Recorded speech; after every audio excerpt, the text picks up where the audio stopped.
Hey everybody, it's Erik Torenberg, co-founder, partner of Village Global, a network-driven venture firm. And this is Venture Stories, a podcast covering topics relating to tech and business with world-leading experts.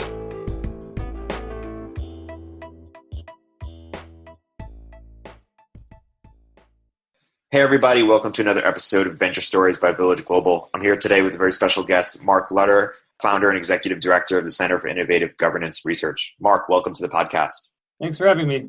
Awesome. Mark, why don't you start with a little bit of background of how you got into the innovative governance or charter cities movement and how your thoughts have evolved over the time you've been involved in the space? Sure. So my first introduction was at a conference. I believe I was 21. I had just graduated from college.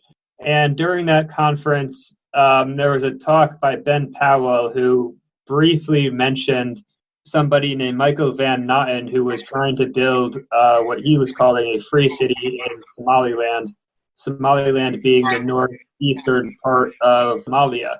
And this story basically caught my attention. It was more or less a throwaway line in the entire presentation, but I took that and started Googling and followed that down the rabbit hole just because the idea made intuitive sense to me.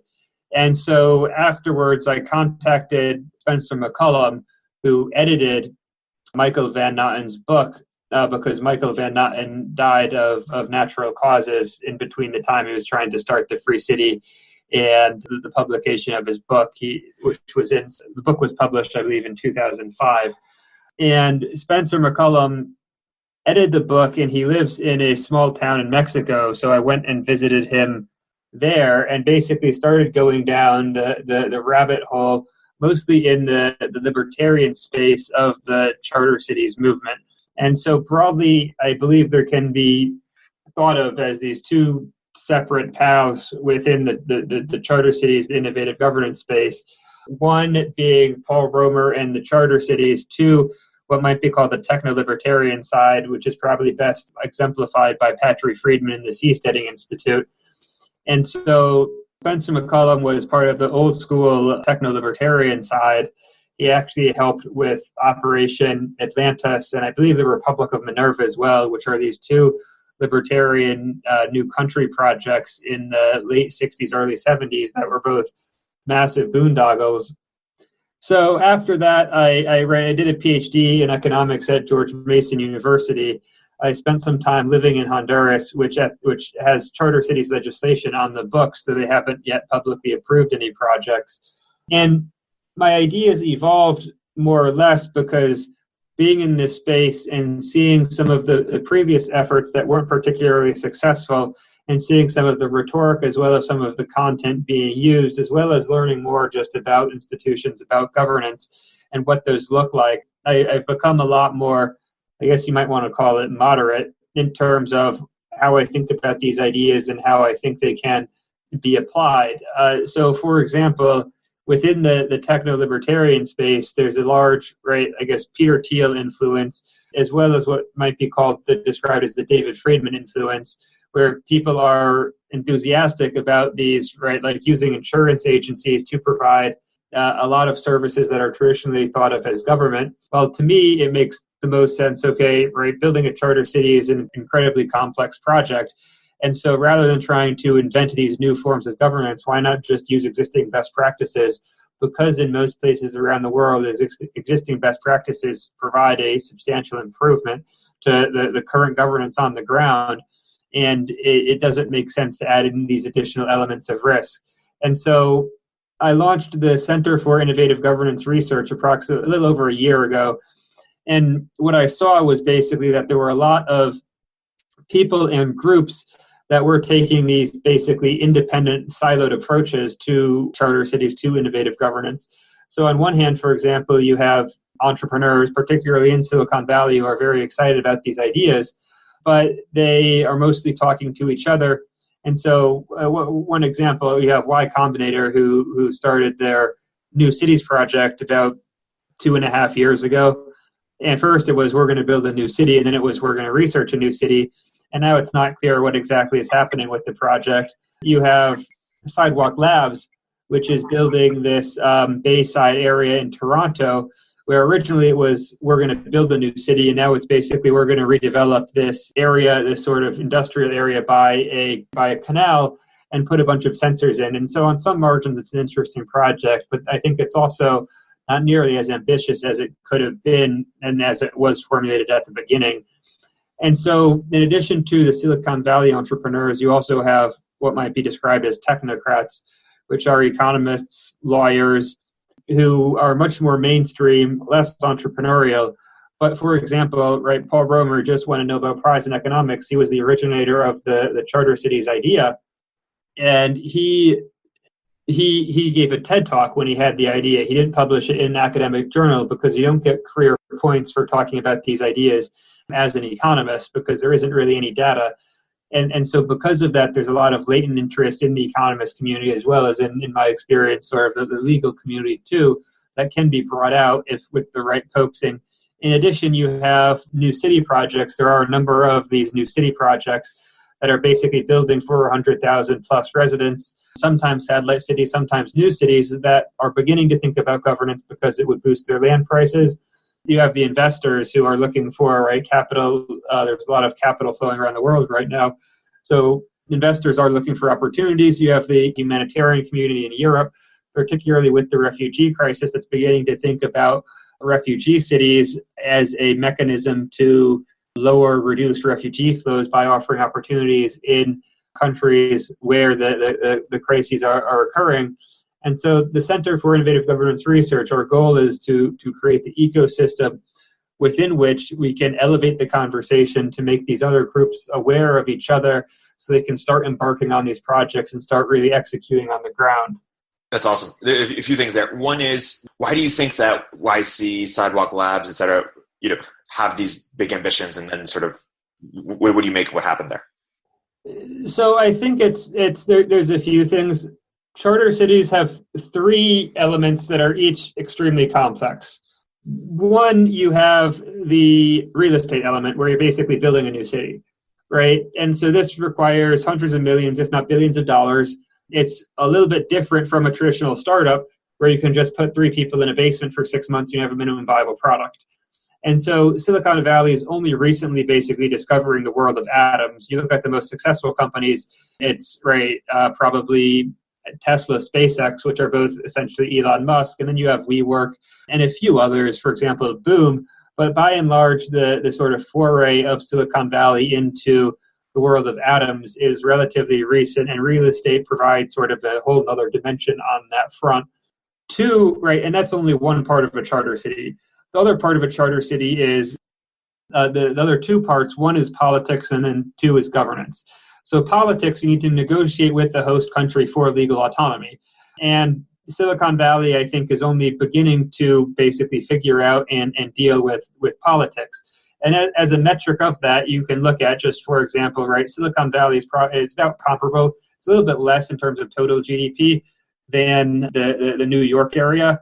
But every presidential administration, for example, right, draws from the New York area in terms of, usually it's senior executives at banks, and those tend to fill certain spots in presidential administrations. And we haven't seen any similar flow of senior Silicon Valley executives, whether VCs or whether in companies like Facebook, flow to presidential administrations. And I think that's just a metric that can be used as a sort of proxy for political understanding.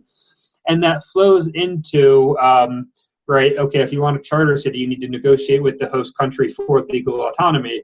So get the host country to pass a law that says within this geographic area, XYZ laws don't apply, and you can basically do whatever you want in terms of commercial legal framework. That takes its own set of knowledge and understanding, and I think Silicon Valley is still learning that. And then the third challenge is basically governance. It's okay, even if you get the real estate right, and even if you get the politics right, you still need to create a governing framework within which a lot of people can live. And so that's another really tricky thing that hasn't, right, it's been done on different margins, but I don't think Silicon Valley has really fully understood the scale and the challenge of that, which has led to the lack of success. And then I think part of it is just this relative unawareness of new city projects going on around the world. So Eric Schmidt recently did a conversation with Tyler Cow in the podcast where he mentioned that not a lot of people are building new cities around the world. And I emailed Tyler. I was like, I can introduce him to a few, because depending on how you want to count, the New Cities Foundation in their Greenfield Cities Alliance has about 40 members of these Greenfield cities around the world. There's a journalist. He wrote a book called Ghost Cities. His estimate is that Wade Shepard is his name. His estimate is that there's about 200 Greenfield cities being planned around the world. And these aren't just natural city growth. These are explicitly master-planned development projects. Presumably, Google's research team is relatively good, but it's not so good that Eric Schmidt is just generally unaware of this trend and of this phenomenon. And so they're unable to really study it and understand the existing best practices and figure out how to improve on them. We hosted that Eric Schmidt talk, so next time we'll have to bring you so you can talk to him about it.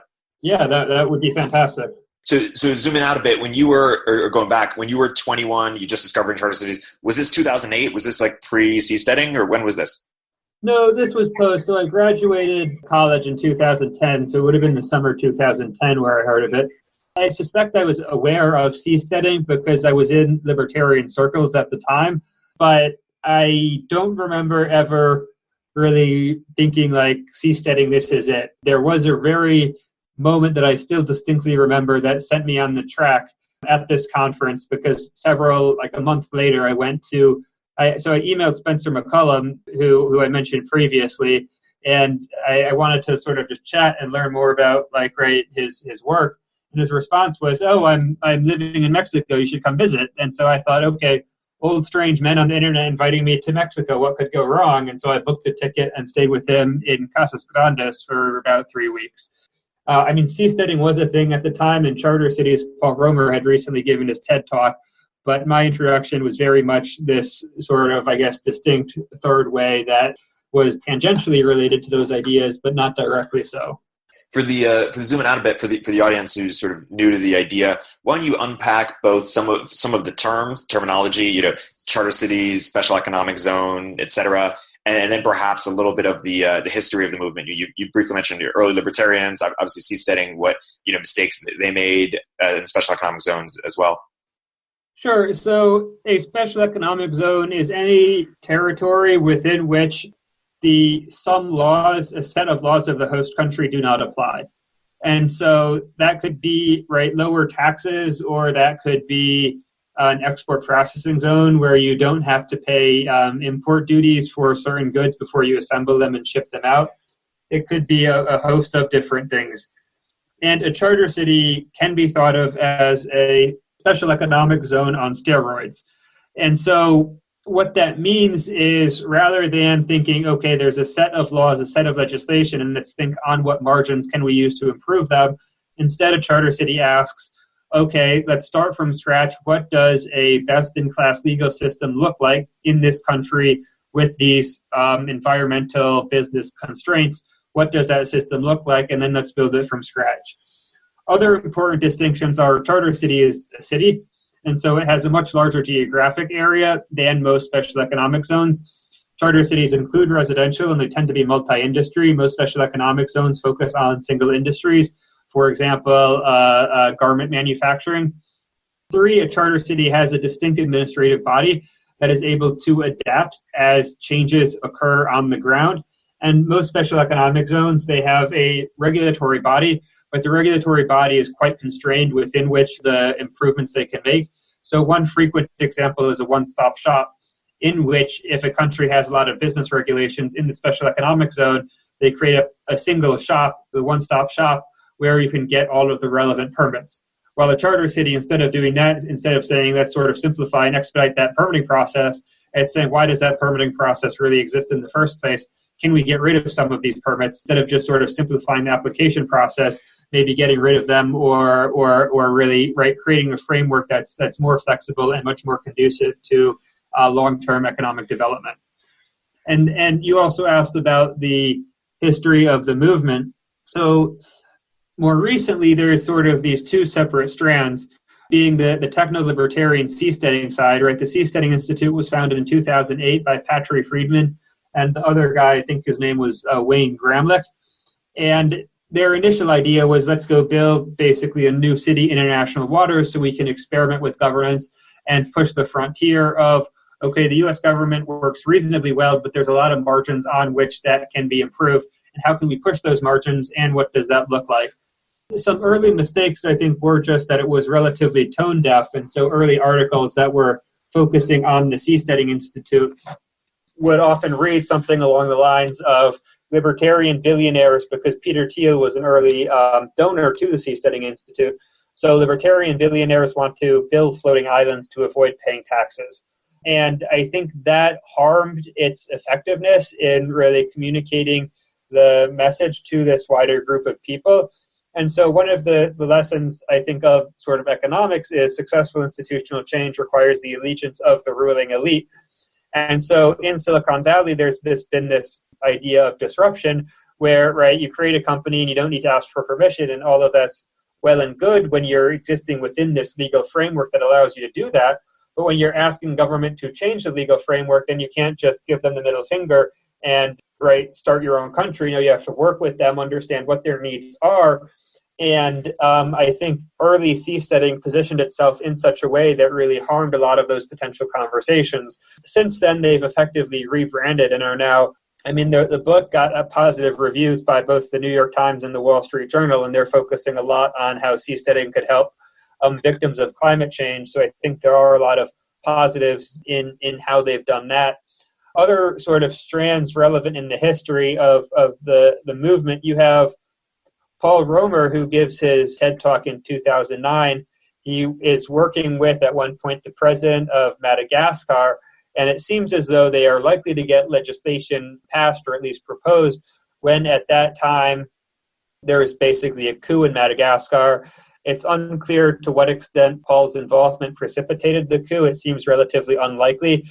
The primary cause of the coup was that there was, I mean, a coup might be too strong of a word, but the primary cause was basically that the president was giving a lot of land to a South Korean company called Daewoo Manufacturing Land, and there were wide-scale protests, and then some of the president's guards opened fire, so it was just a very ugly situation all around. The second place where Paul Romer was involved was in Honduras, and there they did get legislation passed. Paul later had a falling out with the Honduran government. There's a lot of sort of details in the story that both sides were accused the other side of not very nice things. The Honduras legislation was later struck down by the Supreme Court.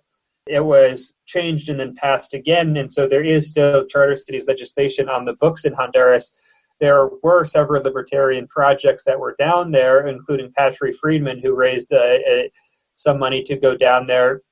But that was during the first batch of legislation. The second batch of legislation brought a second wave of companies. But so far, no companies have been publicly approved by the Committee for the Adoption of Best Practices, which is the regulatory body that approves charter cities, called ZEDES, Zonas de Empleo y Desarrollo Económico. Recently, there have been some positive rumors coming out of Honduras, but it remains too early to see whether these will emerge into something meaningful, or whether it's simply another false start.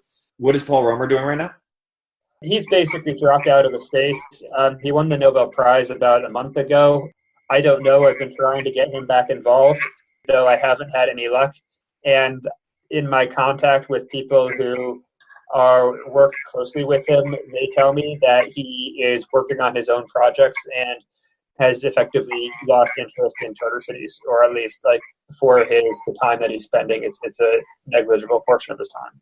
Yeah, and seasteading also, in addition to sort of their approach, or part of their approach also included, their belief that being the ocean as the sort of the new frontier, and also, I believe, sort of an interest in medical tourism as potentially the killer app.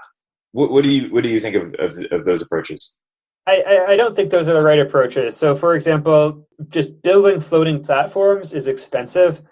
And so the Seasteading Institute, they shifted their strategy from building in open waters to building in protected waters and negotiating what they call a sea zone within those protected waters. Medical tourism, I think that's one potential killer app, but I wouldn't necessarily think that that's the first generation. that you want to do, because no matter how you do it, if you do it right, one, the medical tourism industry is already quite competitive, so it's unclear what exactly advantage a seastead would have. The sort of obvious answer is that it would have some type of regulatory arbitrage, but no matter how you do that, you're going to get a lot of negative attention. And if you're building in territorial waters, or if you're building, like working with a host country, getting that negative attention is very damaging to the reputation and to the politics of having that degree of legal autonomy. And so that's not where I'd start. I think what's been missing to a large extent from the sort of, right, like not just seasteading, but the Silicon Valley approach, is just looking at where new cities are being built. Right, there's about 70 million new urban residents annually. They're concentrated in Africa and Asia. And so these people are naturally moving to cities. New cities need to be built, and they are being built. So instead of trying to create this, right, like whole new floating thing, just figure, okay, people are already building cities, just partner with them to improve governance. It's a much more marginal approach. Instead of thinking, okay, like, what's the medical tourism, it's instead thinking, okay, what is the best practices of doing business? So doing things like making it very easy and cheap to legally register a business, having a trusted and efficient court system. These are things that are agreed upon basically throughout the political spectrum as important, especially to economic development. Don't try to reinvent the wheel, just focus on those best practices and work with countries that are willing to embrace them and want the increase in jobs, the increase in foreign direct investment, the increase in productivity. And then maybe the second and third generation, you can start branching out and experimenting with some of these new forms of governance. But you really need to build up the reputation and build up the ability to do that, rather than starting at one, right? You need to scale up. And I think that's been a strategic error in the space, and that's one that we at the center are trying to correct for. Do you worry about being perhaps too moderate or too incremental? For example, in healthcare, one of the big criticisms is that no one's building outside the current system, and as a result, there's no true disruption. It's all just serving the existing system, which, making it worse in some way.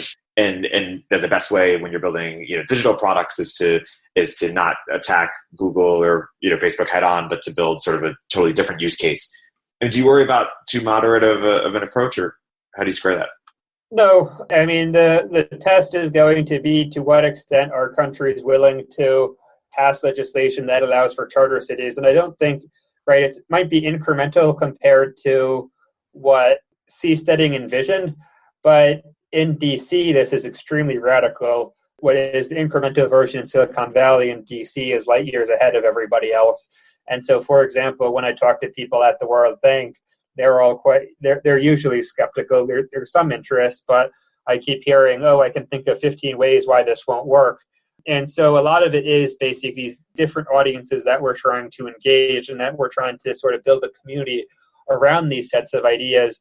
And I think, right, one, we're not trying to start with disrupting healthcare. I mean, building a charter city that has substantial legal autonomy from the host country, I think, is enough of a disruption. And for example, if we're focusing in sub-Saharan Africa, and we have one project we're working relatively closely with and another one in the pipeline down there, I think there is a huge amount of potential improvement. That it takes, for example, on average, over 46% of per capita income just to legally register a business in sub-Saharan Africa. And so if we can create a city where it only takes, right, like 1% of per capita income in one day to legally register a business, that's a huge improvement that adds a tremendous amount of value. And I think that's something that's a very worthy goal. I want to hear more about sort of the pitch to different constituents as it relates to the Charter City movement. So one perhaps is existing governments. What's the pitch to them, and why they should get involved? Two is the pitch to the general public, like why is this a public good, or why is this very important? And then three is the pitch to technologists and entrepreneurs as to why they should build projects or join projects in this space. Okay, so the pitch to governments, I'm still new at the pitching to governments. I'm traveling to Africa for the first time on Monday, and so then I'm meeting with the government there. And there's a new city project that we're working relatively closely with. And so I'll see how the pitch goes. What it is effectively is, look, it's we want to make your country one of the best places to do business in the world. We want to attract foreign direct investment. We want to create jobs. We want to spur economic growth. You have a lot of urbanization occurring, and you need to figure out how these people are going to lead meaningful and productive lives. And this is a strategy that allows you to do it. It's get organizations like the World Bank to give tacit, if not explicit, support. So it doesn't come off as there's this crazy thing, because it isn't. It's a set of existing best practices. This is a way to really make the lives better for your people, as well as to become a leader in the charter city space that is drawing increased attention. The pitch to the general public is, if the general public cares at all about global poverty, then this is one of the most cost-effective ways to end it, because economic growth, China, for example, lifted about 800 million people out of poverty over the last 40 years due to their economic growth that was caused by urbanization combined with special economic zones. And this is basically copying that model and adopting it for other parts of the world. And so it has the potential to lift tens of millions of people out of poverty.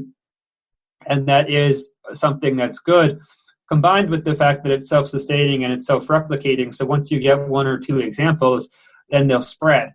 And so unlike something, for example, malaria nets, which is a very worthy charity, they have level effects, right? They improve the quality of the lives of the people who don't get malaria, and that lasts for the rest of their lives. But there isn't any research of which I'm aware that leads to growth effects. It's not like once you get malaria prevent malaria in a country, then that will lead to economic growth. No, what causes economic growth is good institutions. It's rule of law.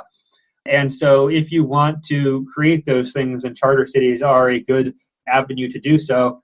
And as for technologists, I think there's different types of technologists, but if they're not interested in sort of the effective altruism approach to charter cities, then one other conversation to have, and we've been focusing most of our time on charter cities as a mechanism to alleviate global poverty, but there is the other aspect of using charter cities, which you sort of hinted and alluded at, to accelerate economic growth and also to test new forms of social organization.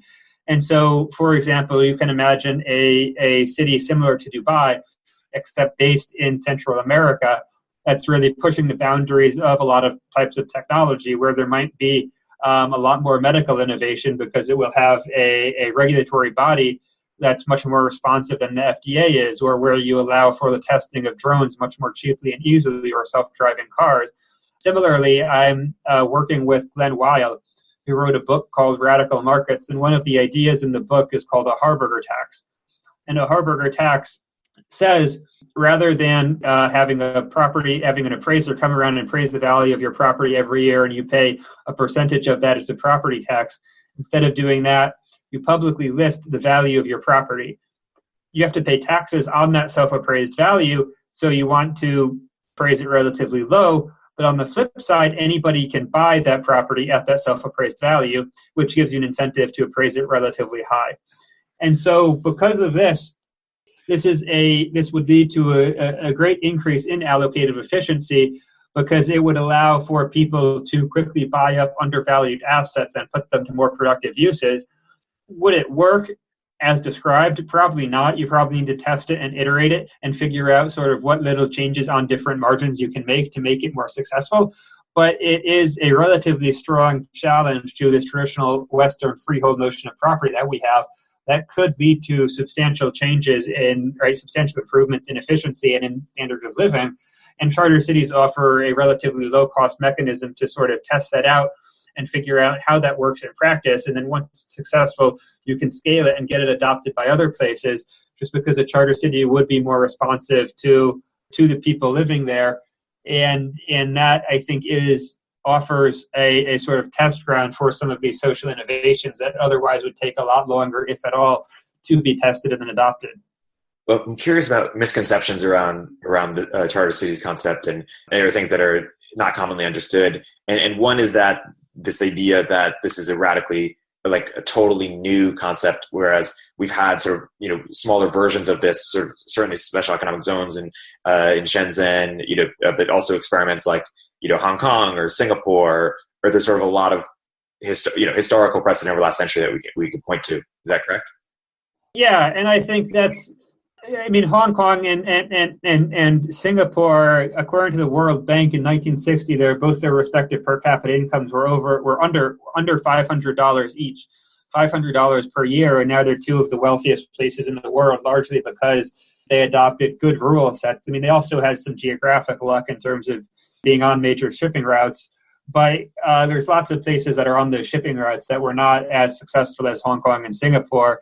And so I think they do show that by creating these spaces within which you have good governance on a city level that's sufficient for long-run economic growth, there are a few changes in the charter cities model. Like Hong Kong and Singapore were to a certain extent accidents of history, in that Hong Kong was a British colony where the financial executor, financial secretary, John Cowperthwaite, was a classic liberal who pursued these ideals. And then Lee Kuan Yew was arguably one of the greatest statesmen was probably one of the greatest statesmen of the 20th century. And so charter cities are different because you don't really start with these independent political units or semi-independent political units, and instead you have to negotiate with the country for a degree of legal autonomy, not sovereignty, but to get some autonomy in commercial law to improve it. But there's certainly a great deal of precedence in terms of what growing a city looks like and how a good set of institutions and good governance can make that a very successful undertaking.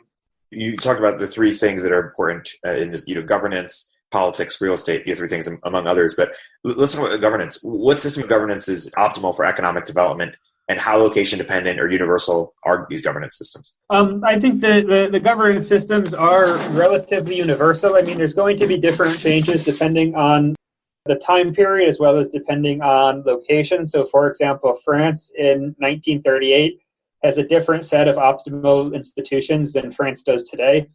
Right? Obviously, 1938, they're facing an existential threat of Nazi Germany, while today, Germany and France are friends.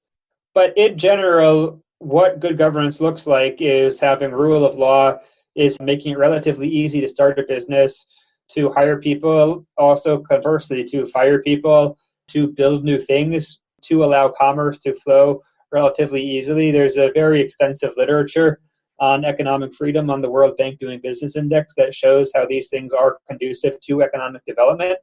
There's a lot of details where you want the government to be able to provide public goods, to do a lot of important things, and those are going to be a little bit more context dependent. But in generally, I think there is, at least from a 5,000-foot view, there's a pretty strong consensus on what good governance looks like.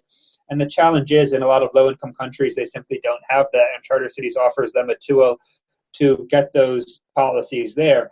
On a very local level, there are going to be some differences on what good governance looks like, but those really aren't the battle that needs to be had right now, just because there's so many improvements that can be done that are already agreed upon to be existing best practices. How do you think that traditional governance is going to be unbundled in this century?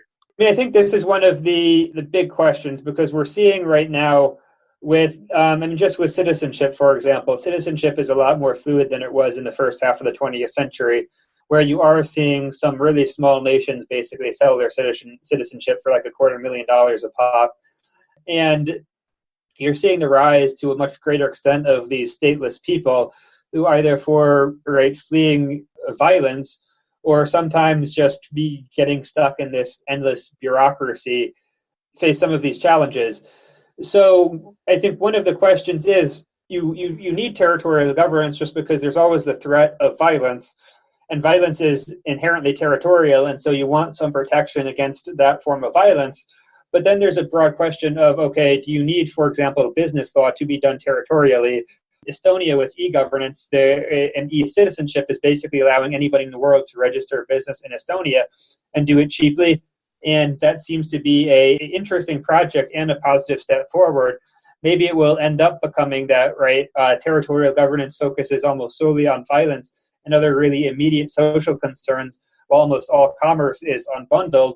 But I don't have particularly a strong answer for exactly how that's going to look. But I think that is going to be one of the key issues in the 21st century as it plays out. Totally. What is the relationship between geopolitics and local governance? One of the most interesting projects in the world right now is the One Belt, One Road project, which is China. And one way to interpret it is China effectively exporting their development strategy of building these new cities, of building these special economic zones around the world. They're focusing mostly in Asia and Africa right now, with, for example, a lot of stuff going on in Pakistan. And I think it does show on one margin, these can be looked at as sort of charter city-esque phenomenon, where there is a degree of legal autonomy in some of these special economic zones in these projects. One really interesting example is in Sri Lanka, where China gave loans to develop this port. I forget the name of the port. And Sri Lanka was late making payments, and so a state-controlled enterprise, a state-run enterprise in China is basically taking over this port, which sort of echoes what happened with Britain and Hong Kong with respect to China. And so, right, over the last 50 or 60 years, there's been a relatively, with the exception of basically two large events, which was decolonization, as well as the breakup of the Soviet Union, which is arguably its own form of decolonization. There's been this relatively strong taboo against the creation of new countries. So Somaliland, for example, is the area in the north of Somalia. It's been run independently since 1991. It's had multiple elections that were declared free and fair by the international community. By most metrics, it's a model for governance in sub-Saharan Africa, but it hasn't gained international recognition, largely because most African states are afraid to recognize it, because if they do, they're worried about empowering separatist movements in their own countries. And so I think what we're seeing currently with the rise of China and with Europe becoming relatively focused inward and sort of not looking so much beyond its borders anymore is basically the sort of a substantial change in sovereignty norms that is opening up the door for a lot of projects that wouldn't have been considered as many as 5, 10, especially 20 years ago. And charter cities are one of those new political forms that is becoming a lot more attractive than it had been in the past. Maybe moving more to the real estate side of things and just zooming out a bit, how do you think we'll spatially reorganize ourselves in the 21st century? I think one of the main underrated phenomenon in the world is demographics. Just in terms of, if we want to explain, for example, American politics, one sort of explanation is this is the baby boomer wave that is voted Trump in as sort of one of their, now that they have this large generational momentum. And looking at demographics around the world, the U.S. has a negative birth rate. Most of Europe has a negative birth rate. China has a negative birth rate. Africa has an extremely positive birth rate. And so there's going to be there's very high urbanization in Africa as well as parts of Asia. Other ways that humanity will spatially reorganize itself, global warming is probably going to be, or climate change is probably going to be a major factor. And so one of the consequences of climate change is likely going to be the opening up of Siberia, as well as major parts of Canada that will become livable and farmable, as well as exploitable for natural resources. So there will probably be new cities built, basically, to take advantage of those resources, as well as transportation routes along those cities. And then I think the third way that will lead to some spatial reorganization is technology, which basically comes in two forms. One is virtual reality, and then two is just changes to transportation technology. And virtual reality, it's unclear exactly what effect that will cause. A lot of people thought the boom in video conferencing would lead to a lot more remote work, when in reality it put an even greater premium on place, because people would want to basically meet the people they had been interacting with virtually for a long time. Virtual reality might have that same effect, or it might become sort of sufficiently realistic that it would end up displacing some of the premium of place and allow for people to move to more rural areas. The other technological question is transportation technology. And so we can see things, for example, Boom is developing supersonic flight. What does that look like in terms of changing spatial reorganization, right? what's usually referred to as the first example of a modern special economic zone is in Shannon, Ireland. And that actually became a special economic zone because previously it was a stopover on international flights, on transatlantic flights from the U.S. to Europe, because the flights would be unable to do direct, so they need to refuel in Shannon. And what happened was they basically developed planes that were able to do a single journey across the Atlantic, so they didn't need to stop in Shannon anymore. And Shannon realized, okay, we need some advantage, we need some reason to revitalize our economy, and they created what's usually referred to as the first special economic zone because of that. And we can imagine as, for example, direct and short flights around the world become more common, that's going to lead to different forms of spatial organization, maybe an increasing concentration in megacities. And we can also imagine technologies like the Hyperloop having a similar effect. And so we saw how cars reshaped spatial organization in the 20th century, with most old European cities being very walkable. And then American cities, particularly American cities out west that were built for the car, they're much more car-centric. They're not really walkable. They're extremely sprawling. And as we see new technology emerge, self-driving cars, we're going to see a similar change in spatial organization. And this relates to charter cities just because, right, charter cities have the advantage of having a better legal and regulatory environment, but it's very costly to build a new city, to build out all the infrastructure. And so having other advantages in terms of attracting people to those locations is always important, and looking at patterns of spatial reorganization and then taking advantage of some of those patterns to build charter cities where you predict new trade routes might emerge, can then basically use that greenfield city site to leverage for this legal autonomy that allows for this real bundle of governance services that can become transform areas into thriving metropolises. Why have you chosen to focus from your angle, for more of bringing people together rather than starting a new city project directly yourself? So I think in this space there hasn't been. So for example, Paul Romer, he went to Madagascar and then Honduras, and both of those projects didn't go particularly well, and then he left. And a lot of momentum died when he left because there was no institutional infrastructure to continue talking about, to continue pushing the ideas. There's been a lot of libertarians who have spent a lot of time and energy on Honduras, which still has the charter cities legislation on the books, but there hasn't been much progress there.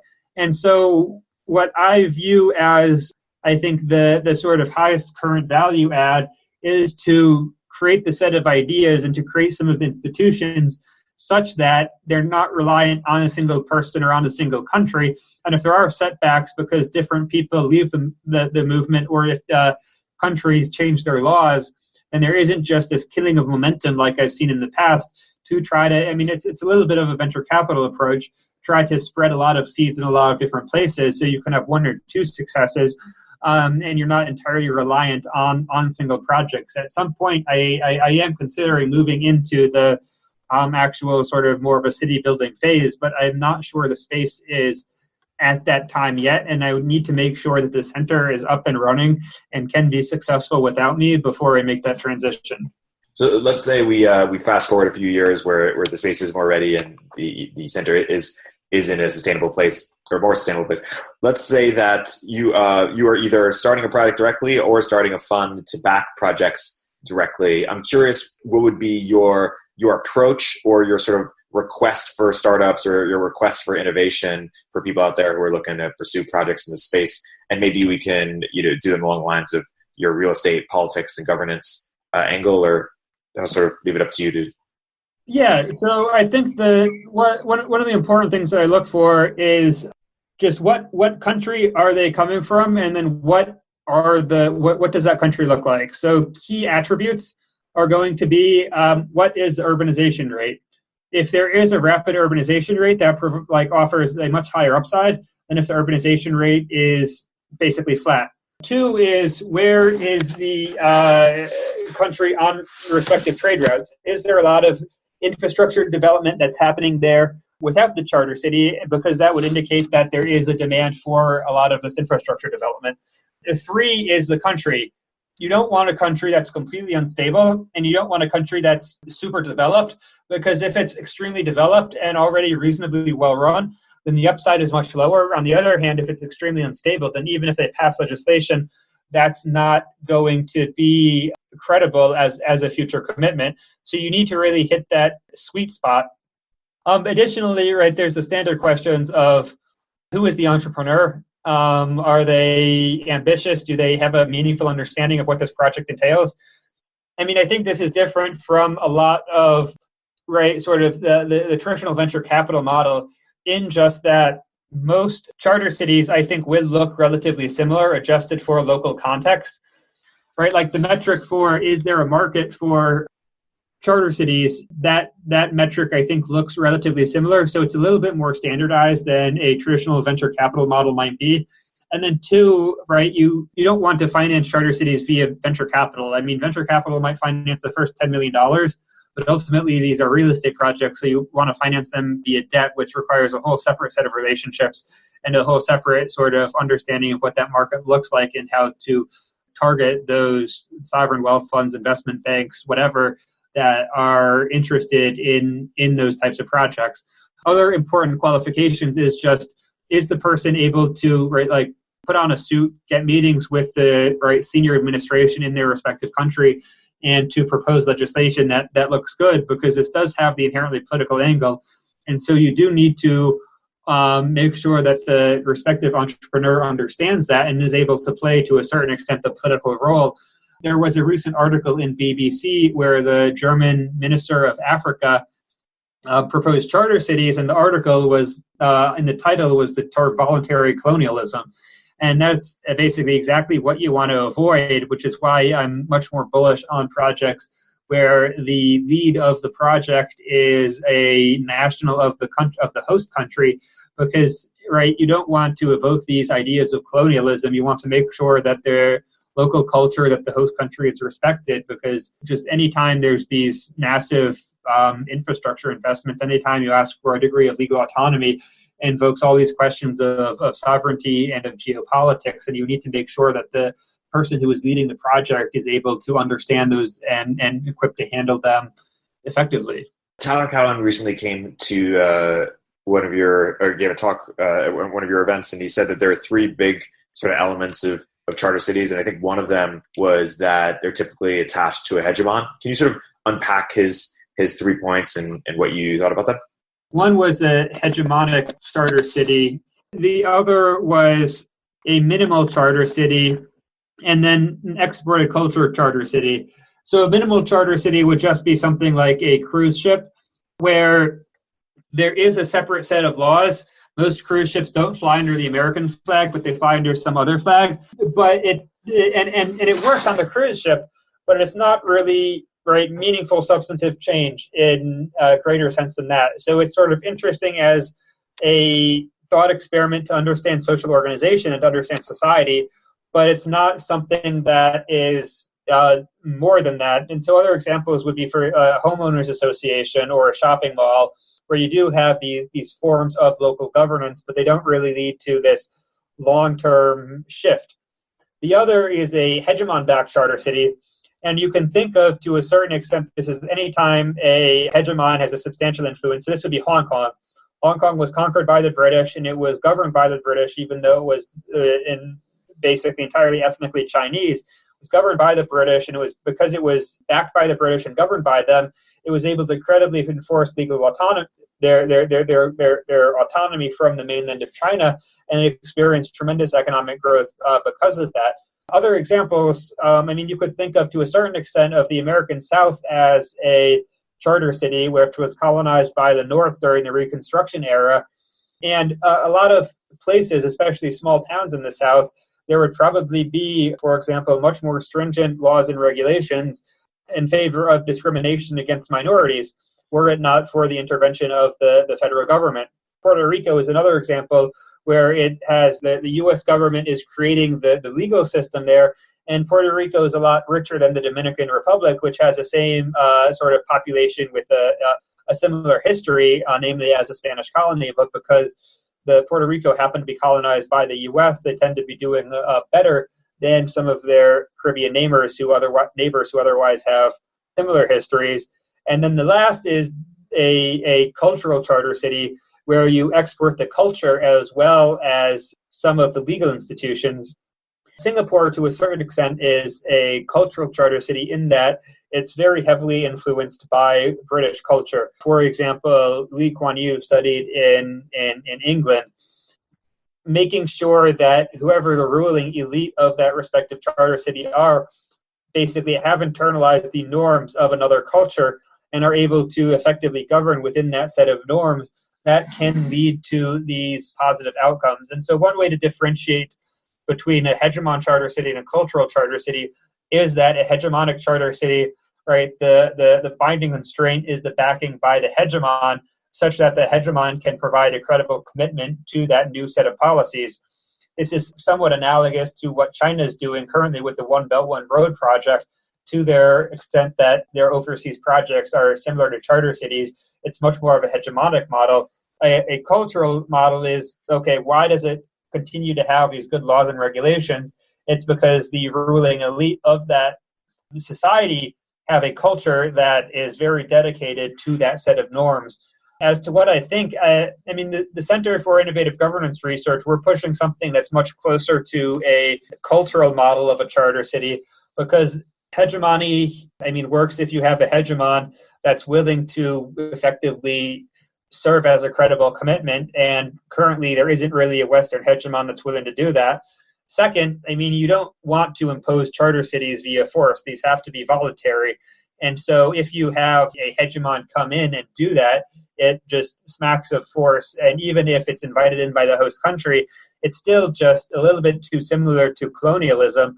And so if you have a cultural charter city where you're able to create a new set of legal institutions, but it's not backed by a hegemon, instead it's backed by some other form of organizational structure that's dedicated to that good set of institutions, either because of these internal values or because of some sort of relationship with the property developer that builds in the incentive mechanisms for long-run growth, then that I think is a model that's much more sustainable and can have a positive impact, while without really infringing upon the rights of any of the residents of the host country in doing so.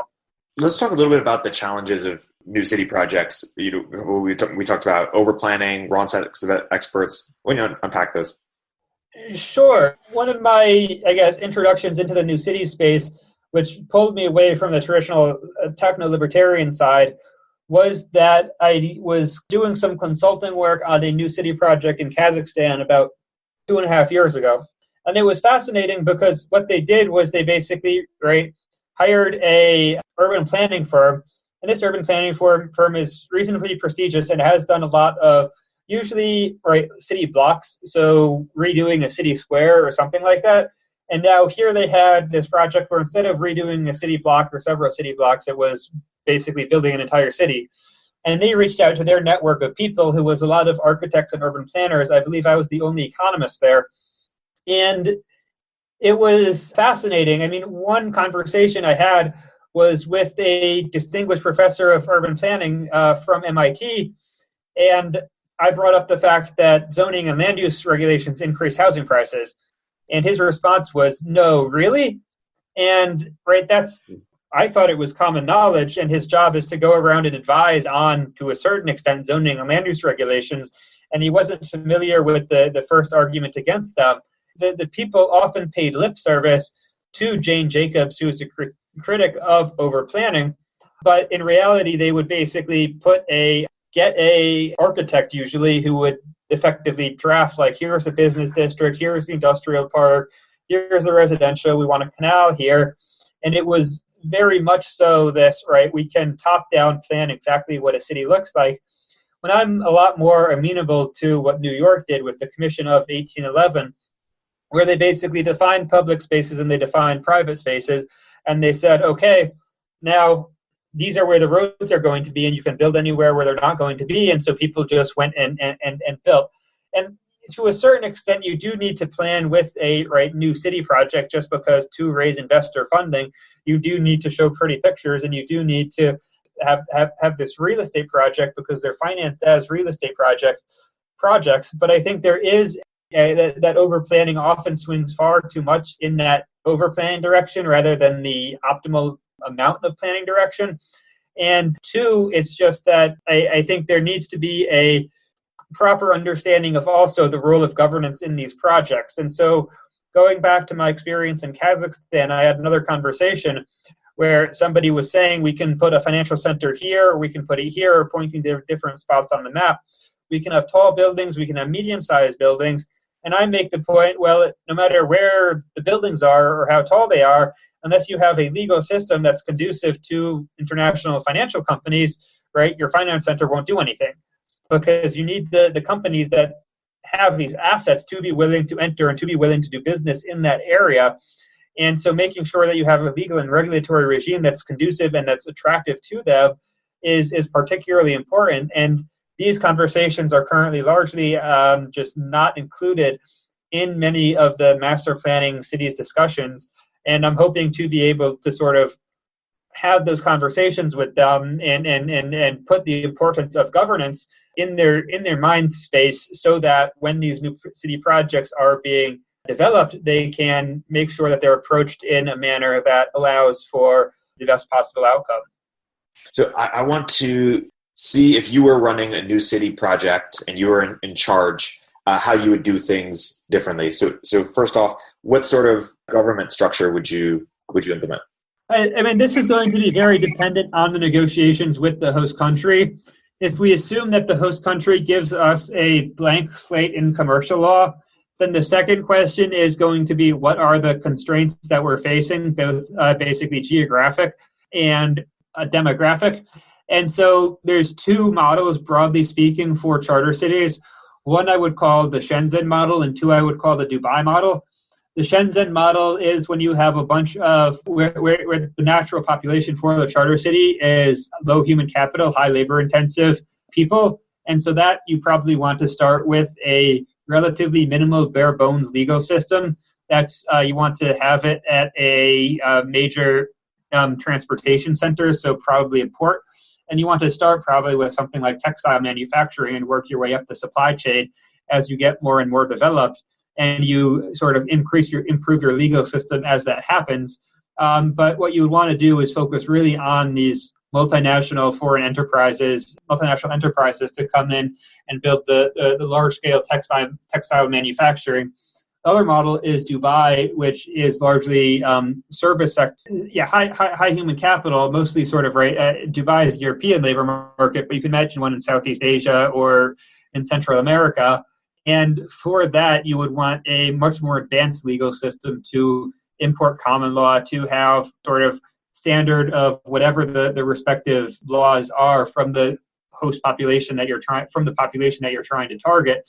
And so model them off of laws that they would be familiar with, and such that, right, they, in terms of labor standards, in terms of what the work week looks like, making sure that you tailor the legal and regulatory environment to whatever the constraints that are facing the project are, in a way to give it the best chance for success. And I mean, the other question, right, even if we assume that the host country, that they're give a blank slate in commercial law, the other relevant question is going to be with the investors and with the anchor tenants. And so whenever you're doing one of these projects, you want a large anchor tenant, because an anchor tenant who immediately creates 5,000 jobs can help, one, like offset a lot of the initial infrastructure investment, and two, lower the risk, because nobody wants to be the first person there because there's no grocery store, there's no whatever. But if you have one tenant come in and create 5,000 jobs, and suddenly there's a minimum population for that grocery store, for that pharmacy, for all of those human needs. And so whoever that anchor tenant is, you might want to think about what would make the area most conducive to them in terms of creating a legal framework that they have familiarity with, that they have experience with, that allows them to create that interest in building a factory in the respective location. And again, all of these assuming blank slate. How about just the political process in general? Do you mean the political process of governing the city, or the political process of achieving the blank slate? Governing the city. So here, what I would recommend is, generally you probably want a independent governing body that is made up with various experts, as well as working relatively closely with the real estate development company. And you don't want it to be controlled by the real estate development company, but you want a lot of synergies there, with the idea being the real estate company has an interest in boosting the long-term land values. And if you have a good governance system, then you boost the long-term land values. And so to have a body of experts who have a decent idea of what best practices are, as well as are not going to be influenced by the politics of the host country, because that's another risk. If the host country decides to renege on the agreement and wants to put pressure on the charter city to change their policy set, you want the people who have the decision rights over policy to not be influenced by the host country. And you probably want to put a timer on this governance system, because it's not, you want to sort of at some point create something that turns the decision rights a little bit more over to the residents of the city. But when you start, you're thinking a lot about the future residents of the city. And so you don't want it to be the situation where the first 10 people who happen to move to the city have all of the decision rights, because you have to think about the potential decision rights of all of the future residents, combined with the fact that attracting all of this investment requires some set of relatively constrained decision rights with expected outcomes that will lead to the basically repayment of some of these investments. To me, this question is a little bit, I think, open-ended. This is something that's naturally just going to happen, most likely in negotiation with the host country, because I think the host country expect the host country to have a relatively high degree of interest in what that governance system looks like. And so I expect it to be relatively context dependent, and something that's just naturally going to emerge out of the set of negotiations and who the respective players are in those.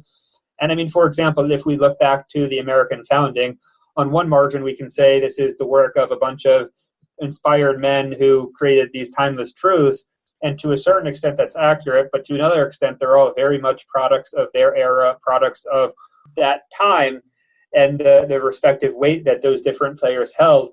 It was very much a negotiation. And so political process within the charter city, I think, is to a certain extent an emergent phenomenon that is going to occur out of this process. And it's hard to sort of envision, I guess, a platonic ideal for what that looks like. What about citizenship broadly? Like I was talking to Patri the other day about, could there be an initial citizenship offering the way there is an initial coin offering? Like, how do you think that will evolve? It depends on what citizenship is. I mean, a charter city does not have sovereignty. It's part of the host country. It follows the constitution of the host country, probably the criminal laws of the host country, the international treaties of the host country. Right, in terms of looking at economic development or technological acceleration, you don't need sovereignty to do those. You need autonomy and commercial law to be able to do those. So I'm not sure, right? You depending on the project, you might have a special visa regime. For example, if you're doing something like a Dubai clone in Central America, you might want to have an expedited visa process for Americans or for other high human capital individuals who you want to attract to your city. But I don't think you want a citizenship, at least as it's usually conceived of in the world. And I mean, broadly speaking, I think there are going to be changes, as I previously mentioned, to citizenship and the idea of it in the 21st century. But in terms of what the first generation of charter cities looks like in practical projects on the ground, I don't see them having much of a meaningful impact on that. And to the extent that charter cities projects are embracing the idea of new forms of citizenship, I would generally recommend against that, just because it seems to me like an added layer of risk that carries relatively limited upside. Right. You mentioned earlier how VR could play a role. Is blockchain or crypto relevant at all to your work or other sort of emerging technology platforms? It is to an extent. I think it's commonly overstated. There is a large interest in the blockchain community for these projects, which is something that's very positive. And blockchain is obviously also a new set of institutions that is challenging existing institutions, for example, monetary institutions. And there is certainly some aspect of, right, if you want a ledger for property rights, then a blockchain could supply that. But I generally think most of these processes in a charter city could effectively be solved by centralized ledgers. Having a decentralized ledger for property is primarily valuable if you don't trust the centralized ledger. And the primary advantage of the primary value of a charter city is basically creating a centralized authority that you can trust. And so if you create a charter city where you need a blockchain for land titles, and that suggests that there's something wrong with how you're establishing the charter city, because it suggests that it's unable to act as a trusted authority to keep a centralized ledger of property titles. So there's certainly spaces on different margins where blockchains could add value. But to me, I generally think of that as a problem down the line. I think in thinking of charter cities, right, I want to de-risk them at every margin. And so if there is something that is new and untested, I figure let somebody else test it, right? Let Dubai set up, what best practices in blockchain and governance look like. And then in 3 years, once that exists and once there are case studies, then let's look at those case studies and see what can be used and applied to charter cities. But charter cities are already sufficiently complex that trying to push different margins on different frontiers doesn't seem like the primary value add at this stage in the space. Yeah, and going back to the blank slate concept, if you could sort of do over, or in your new city, how would you approach healthcare or the FDA? With regards to the FDA, again, this is relatively context dependent. If I imagine I want to create a new FDA and sort of compete with the FDA to offer a new set of medicine and regulatory approval process, I think you need to consider several things. One is the market size in a charter city is necessarily going to be much lower than the market size in the US. And so you want to focus on procedures and devices and medicine that are basically one-stop shops, where you probably don't want to do prescription drugs for chronic diseases, because then whoever has that disease would have to come to the charter city every time they want to refill the prescription. On the other hand, if you think of single procedures, for example, LASIK, that's something that you might want to do in a charter city, because then you can bundle that with a week in a vacation in some nice area. What the FDA would look like, I think what you would probably, you have this basically a fine line to walk. You don't want to allow anybody to do anything, because then you get a bunch of people selling snake oil, and that damages the brand of the charter city, especially if you're focusing on medicine. So you want the charter city to have a strong reputation in medicine and basically act as a enforcer, saying, look, you can come here and you can try things and they'll all be reasonably trustworthy and not fraudulent. And so I think what you would want to do is basically set up a advisory board, something like that, where you get several distinguished bioethicists as well as people with experience in the drug and medical device regulatory process, but those people who think that the FDA is too slow. And then with them, you would basically set up a alternate regime. And that regime would be much more conducive to new products.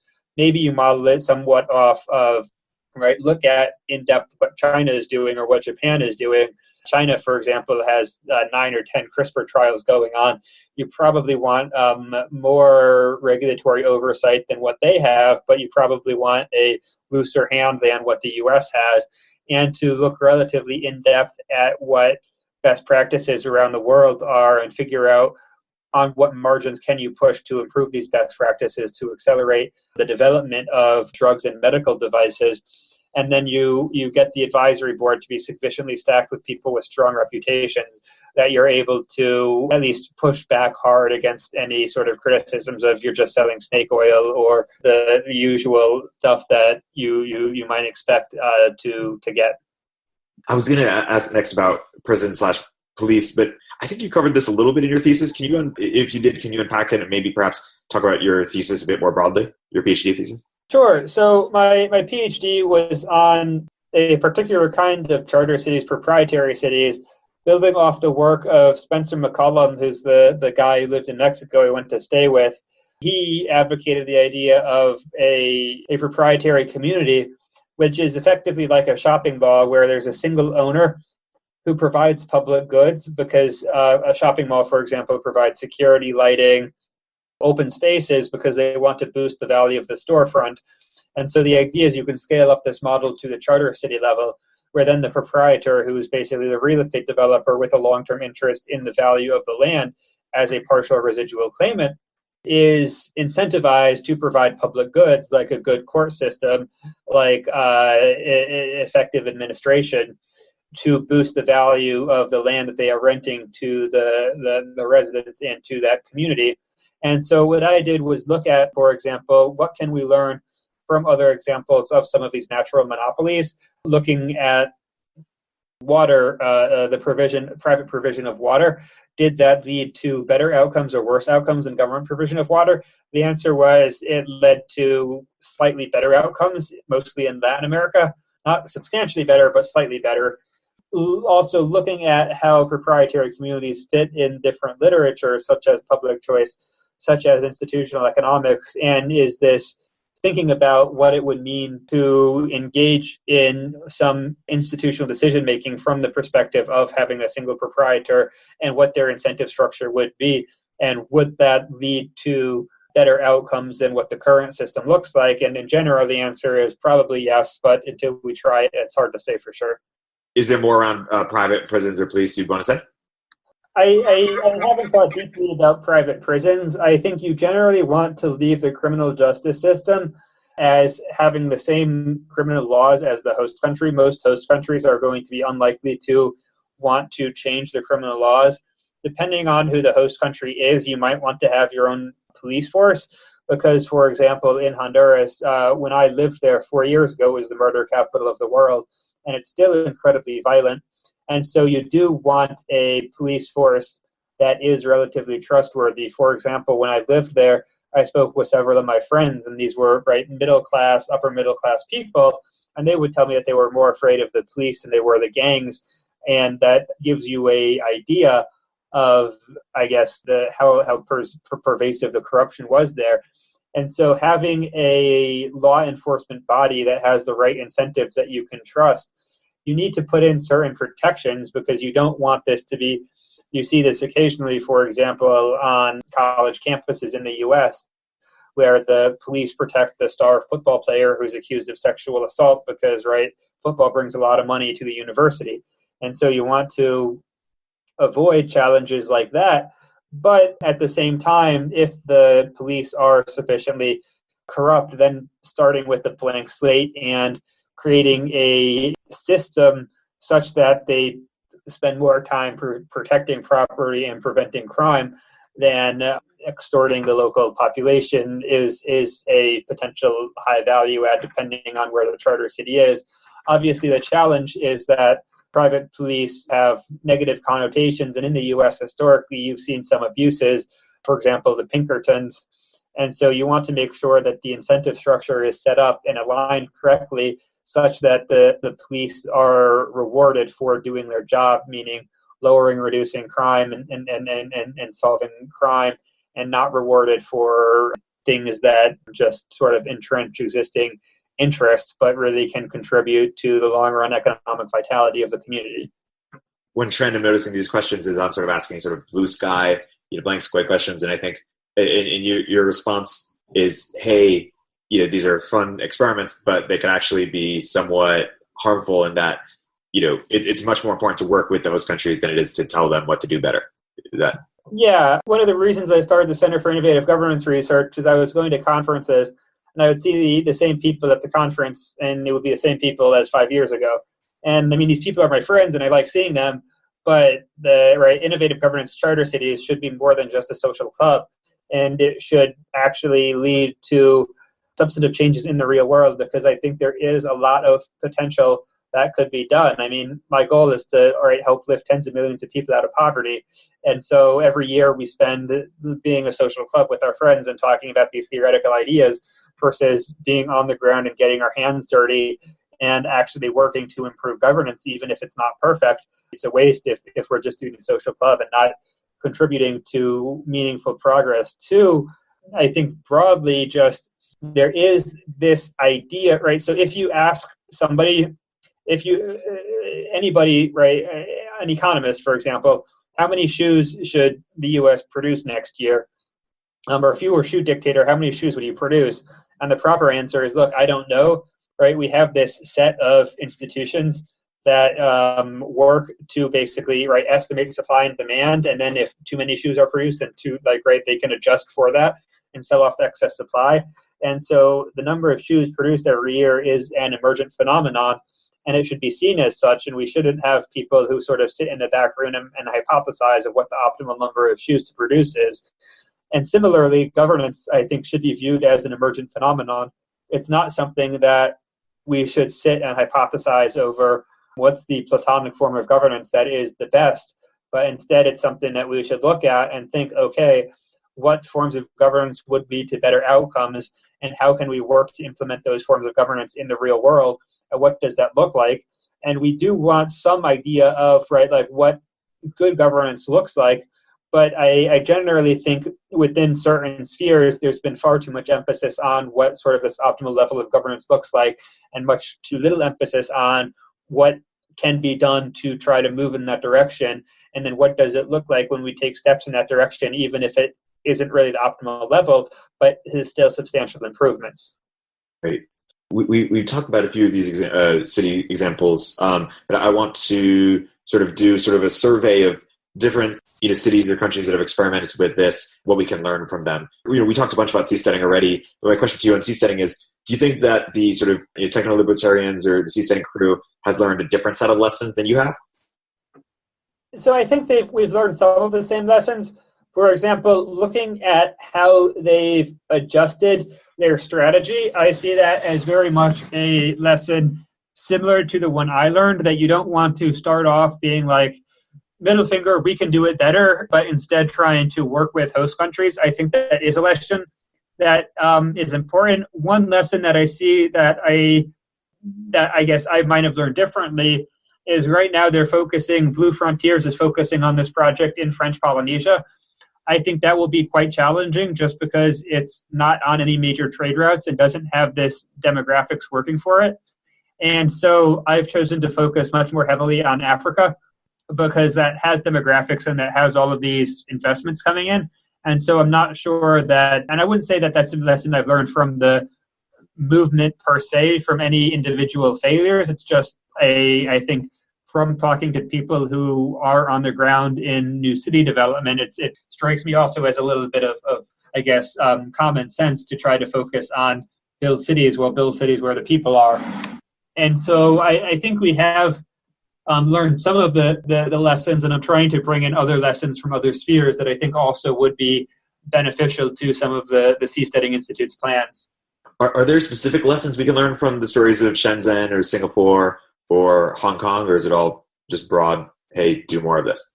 There are certainly specific lessons. So, for example, Shenzhen, part of the reason it started was basically because the Hong Kong investors kept pushing for opportunities. It was also, right, Shenzhen in 1980 was a fishing village of 30,000 people. And so China, when they created the special economic zones, they specifically and intentionally located them away from major population centers like Shanghai and Beijing. Why? Because if they had been located in major population centers, they would have been more politically disruptive. And by locating them away from major population centers, there was a lot less political disruption that occurred. And so this is also going to be something that's context dependent. Sometimes you might want to locate it near population centers just because if you're working very closely with the ruling elite of the host country and they're interested in the project, then maybe locating it close to the population center and getting the ruling elite to have a vested interest in the long-term success of the project would be beneficial. And then also from Shenzhen, another thing that can be learned is the degree of autonomy. Most special economic zones, right, there's a law passed, and then that special economic zone, there's a special regulatory board that then enforces whatever that law is, and there isn't really any flexibility. Shenzhen had a lot of flexibility, and it was a constant push and pull between Shenzhen and the federal government in terms of what their level of autonomy was and how that was implemented on the ground. And I think that's important to consider for charter cities. I think Dubai also offers some prescient examples just in terms of how they structure their development, first taking advantage of nearby actions. So, for example, when Iran, I forget when this was, but they passed legislation that basically increased the import duties on the ports. And a bunch of Iranian traders were like, hey, what's going on? And Dubai was like, come on, guys, we don't have any import duties. And so they attracted a few 10,000 Iranian traders, and just paying attention to the nearby things on the ground that are occurring and taking advantage of them when they happen. So if you have a population, for example, Venezuela is now, there's a huge migration away from Venezuela because of the tragedy that's occurring there. Many of them are fleeing to Colombia. If Colombia was smart, they could set up a charter city to take advantage of this. They basically okay, Venezuelans are highly educated. They're smart people. They speak the same language. There's not a large cultural barrier, right? Come on, come work here and produce value. And this is a potentially very beneficial thing to take advantage of. Right? I mean, there's certainly broad lessons like governance matters. And then getting into the details, there I think are additionally specific lessons. Another interesting thing about Dubai is because it's basically owned by the royal family, they're able to effectively internalize a lot of the benefits from building out infrastructure. So when they build out the metro system, they can say, okay, well, we're building the metro system. This is going to cause the adjacent land to greatly increase in value. But the guy who's building the metro system, the guy whose land it is his cousin, right? And so there is this, you don't want something that's as sort of nepotistic as that, but at the same time, because they're blood and because they're related and because they know who each other are and because they see each other, there is this mutual reinforcement of, the person building the metro system is able to capture some of the upside of the increase in value of land. That allows for the promotion of these projects that have these positive externalities because they've created this system within which those positive externalities sink back in and aren't captured by these external private actors. And so one of the things I'd like to do with the center is to get a lot more in-depth on some of these examples, including the Dubai International Financial Center, which imported common law. It was copied by Abu Dhabi as well as Qatar, in looking at what the decision trees for the importation of common law were in those instances, what the benefits were, what the trade-offs were, and thinking about how that could be applied to a new charter city. I think there are a lot of very specific lessons that could be learned that aren't really being deeply thought about at this point, and we would like to begin to change that. Yeah. You mentioned the Colombia, Venezuela situation. I feel like broadly there should be a huge opportunity for all the people who are struggling to find a place, for just one country to clean up in terms of saying, hey, we're a haven for people who are struggling to find a place, who are really smart and want to contribute. Is this perhaps your concept of refugee cities? Yeah, well, so refugee cities isn't my concept, but I'd certainly say that you can actually look at Dubai as being, to a certain extent, that already. If you visit Dubai, there's a lot of people from basically minority groups in different countries, white South Africans, for example, religious minorities from other parts of the Middle East, who effectively come to Dubai because feel that they don't have the opportunities that they would like in their host country and might be subject to a disproportionate amount of violence, and so come to Dubai to effectively build a life for themselves. A refugee city, I mean, there's several ways to think about it. One is just that there is about 20 million refugees and 60 million internally displaced persons around the world right now. And so you see Europe, I mean, Hillary Clinton and John Kerry both recently said that Europe needs to limit migration because of the risk to internal politics. And so now it's recently become this sort of cross political issue. And so being able to create opportunities for refugees that also don't threaten the political institutions of the host countries. You can imagine one in North Africa. And you see there have been certain steps towards this already, what's called the Jordan Compact, where Jordan had a lot of special economic zones that were underperforming and basically agreed for these trade preferences as well as very preferential investment and loans from the European community. Jordan would open some of their special economic zones to refugees. And so there has been, to some extent, this linking of special economic zones and refugees, but not nearly to the extent that I think would be ideal, especially because in many refugee camps, you have multi-generations who live there, where the people, they grow up, the refugees grow up with no conception beyond the refugee camp, entirely dependent on UN handouts. and very often with no legal right to work either. And so by creating an environment where they had the legal right to work, where they had the right to own property, as well as attracting some investment, you could allow them to create meaningful lives for themselves instead of just being held sort of in this hiatus based on this very old model of refugees that developed basically an immediate post-war era where people assumed that conflicts would end and then the refugees would be able to return home. And currently in a lot of conflicts, just there is no end in sight. And so having a way for refugees to rebuild their lives in another location is crucial. And I know we can't, the project is fairly stealth, but can you talk just a little bit more about the project in Africa that you're working on? Sure. So this is the project that I'm most excited about right now. I'm flying to Africa next Monday, I guess the 26th. And I met the entrepreneur who's building a new city. It's outside of the capital city. He's building it for approximately 100,000 residents, including a university, a business park, a lake, an industrial park. And I've known him for a little bit under 2 years, and I asked, he had expressed an interest in improving governance, but didn't really know how. So I introduced him to the relevant person who is able to basically do the draft legislation and do things like that. And we're beginning negotiations with the host country to basically present, okay, here's the idea of a charter city. Is this something that you are interested in pursuing? If so, to what extent are you interested in pursuing it? Seeing if we can start to build the coalition that can help to basically get the process started in terms of legislation as well as executive orders and memorandums of understanding. It'll probably be about 18 months until we see meaningful legislative action on the legislation. Probably 4 to 6 months for a memorandum of understanding and 9 to 12 months for an executive order. But I haven't been through this process before, so it's relatively hard to say. We have 2 other projects that are in the pipeline, another in a country in Africa.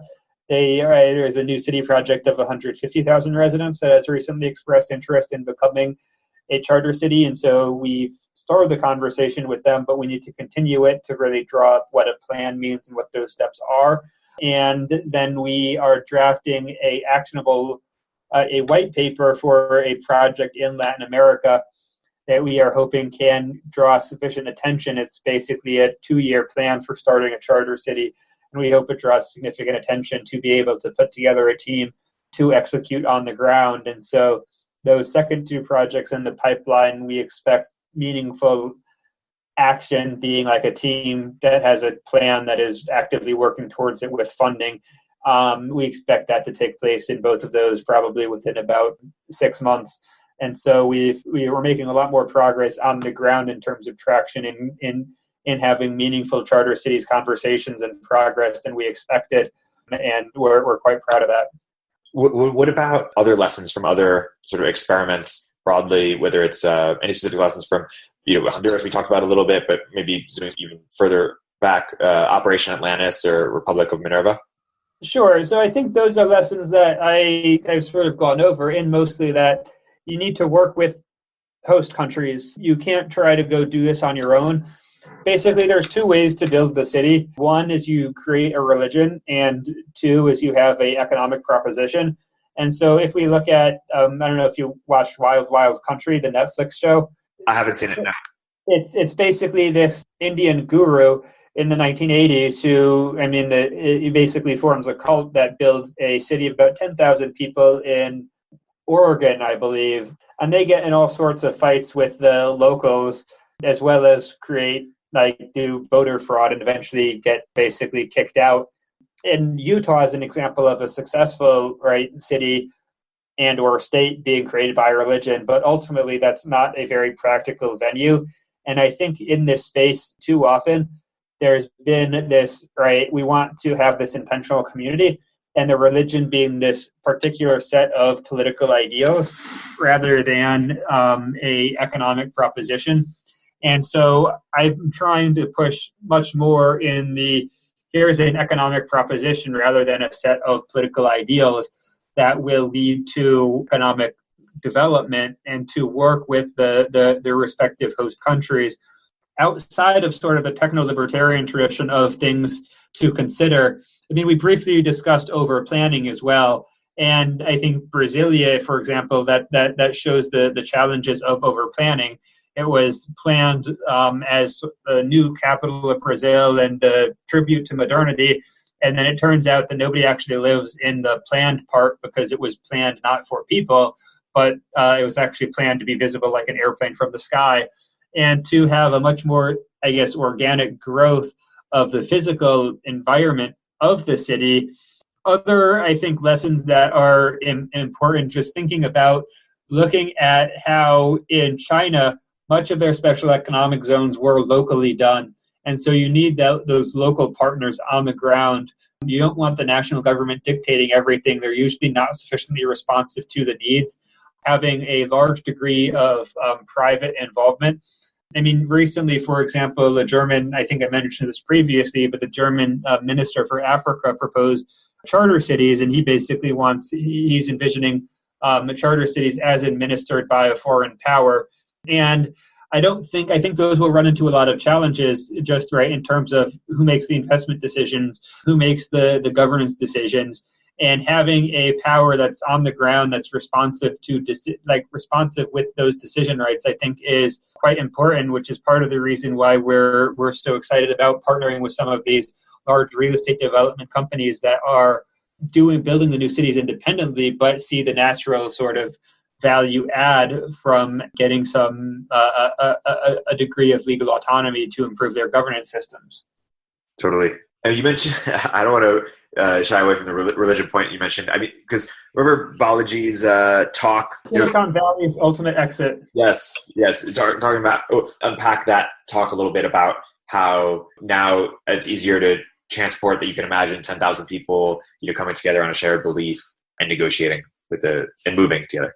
So he's definitely right that it is much easier now than it used to be. But so coordination is easier. You see that, for example, with the Free State Project, where a bunch of libertarians agreed to move to New Hampshire. 20,000 people signed up. It took about 15 years for 20,000 people to sign up. And by then, right, if you signed up 15 years ago, then 15 years later, you're not going to really respect that idea because your life has changed. They've since gotten a few thousand, maybe up to 5,000 people to move there. So it's definitely easier to coordinate with the internet. But I don't think Balaji's proposition was belief-based per se. I think it was largely digital nomads who also had an economic proposition as well, where they want to move somewhere with low taxes and somewhere that has a nice built environment that they respect. And so there's certainly space for some of these projects if done and if executed correctly, but there's space for many executed on the economic proposition, right? You just have, in Africa and Asia, you've got 70 million people, new urban residents every year, and most of them are not new urban residents because of some political belief, but are new urban residents because of opportunities for jobs and things like that. And that market is just much bigger, and there's much higher upside, and so that's the one I'm most excited about. What about the lessons from an event like Burning Man, which I know, in addition to having sort of macro lessons, is a place where you've identified a lot of personal lessons as well? Sure. So in terms of, I think it shows to the extent the importance of how you can structure city development, because the governing body, the Burning Man organization, doesn't do any of the build themselves. Everybody else does it, right? There's a group that builds the man. There's a group that builds the temple. Everybody does their own art or their own. You don't have this single party that's directing everything. Instead, you have this emergent order of people within this set of rules, which is basically the 10 principles, radical inclusion, to gift economy, things like that allow for the emergence and for the discussion of what Burning Man is. And so in terms of thinking about how to develop a city, I think one other very important lesson is building the culture. And so when you're building a company, for example, building the culture of that company is extremely important. And when you're building a city, building the culture of the city is also important. You see that when you travel to different places. Silicon Valley, for example, is one of my favorite cities because there's so many ideas and because there's a willingness to embrace big ideas, right? When I tell people certain plans that I have in Silicon Valley, I get a much different reaction than when I tell those plans to people in DC. There's a willingness to embrace ambition and to think about things in that respect. Similarly, in Dubai, I've heard people on multiple occasions use the term Mars shot unironically because a moonshot is just not thinking big enough. And so different cities have different cultures, and I think that is an important aspect of long-term success. One of the things that I think is very underrated is Peter Thiel's definite optimism, where he focuses for example, the tagline of Founders Fund is we were promised flying cars and we got 140 characters. So focusing a lot more on this thinking big, and Burning Man shows how to create this sustainable, meaningful culture. And you don't want the same culture per se in a charter city, right? You don't want to be a gift economy that's not sustainable on a large scale over an extended period of time. But you do generally, I think, want that openness, want that, to a certain extent, weirdness, that willingness to embrace new ideas, that willingness to think big, that willingness to push certain boundaries, that willingness to engage with people outside your comfort zone. I think these are all positive cultural traits that I try to embrace in my personal life and I try to surround myself with. And I think they are also cultural traits that can have a positive and would have a positive impact on the long-term development of a city. You don't want people who are too complacent to go try to start the next big thing or go to do something interesting like that. Let's before getting into individual people and how you differ from them, let's talk a little bit more about China. You mentioned One Belt, One Road. We talk more about how it applies to charter cities, or even how you expect your center to impact with China or intersect with China over the next decade or so. The One Belt, One Road projects, a lot of them do have degrees of legal autonomy from the host country. And so because of that, they can be thought of as charter cities or charter cities light. In many cases, it's unclear to what extent of legal autonomy there is, whether it's something that's just tax breaks or an export processing zone, or whether it's more substantial than that. These aren't frequently reported in easily accessible manners. So whether they're sort of light charter cities or like real fully fledged charter cities is going to be somewhat contextual and hard to say. To me, it's one of the most interesting and under-discussed projects around the world. I mean, they're building massive infrastructure. They're investing an estimated $4 trillion over the coming decades. I think their means are actually quite good in terms of development. They're probably better than American means for overseas development, which generally is basically foreign aid and lobbying the government to try to adopt better policies. I think American ends are generally better, right? Liberal democracy is good and works reasonably well, and human rights are cool. And those should be embraced, but the American means of achieving them overseas have been very ineffective. The Chinese ends of Chinese authoritarianism are not great, but their means of basically just building a lot of infrastructure, I think, are generally better than the American means of lobbying and occasionally going to war. With regards to how this interacts with the center, I mean, some of the projects that we work with, I expect to either solicit Chinese investment, either directly in the real estate development or possibly in building out factories in the industrial park. This is relatively similar to what we're doing in terms of trying to build charter cities are mega infrastructure projects with legal autonomy. So there are a lot of parallels.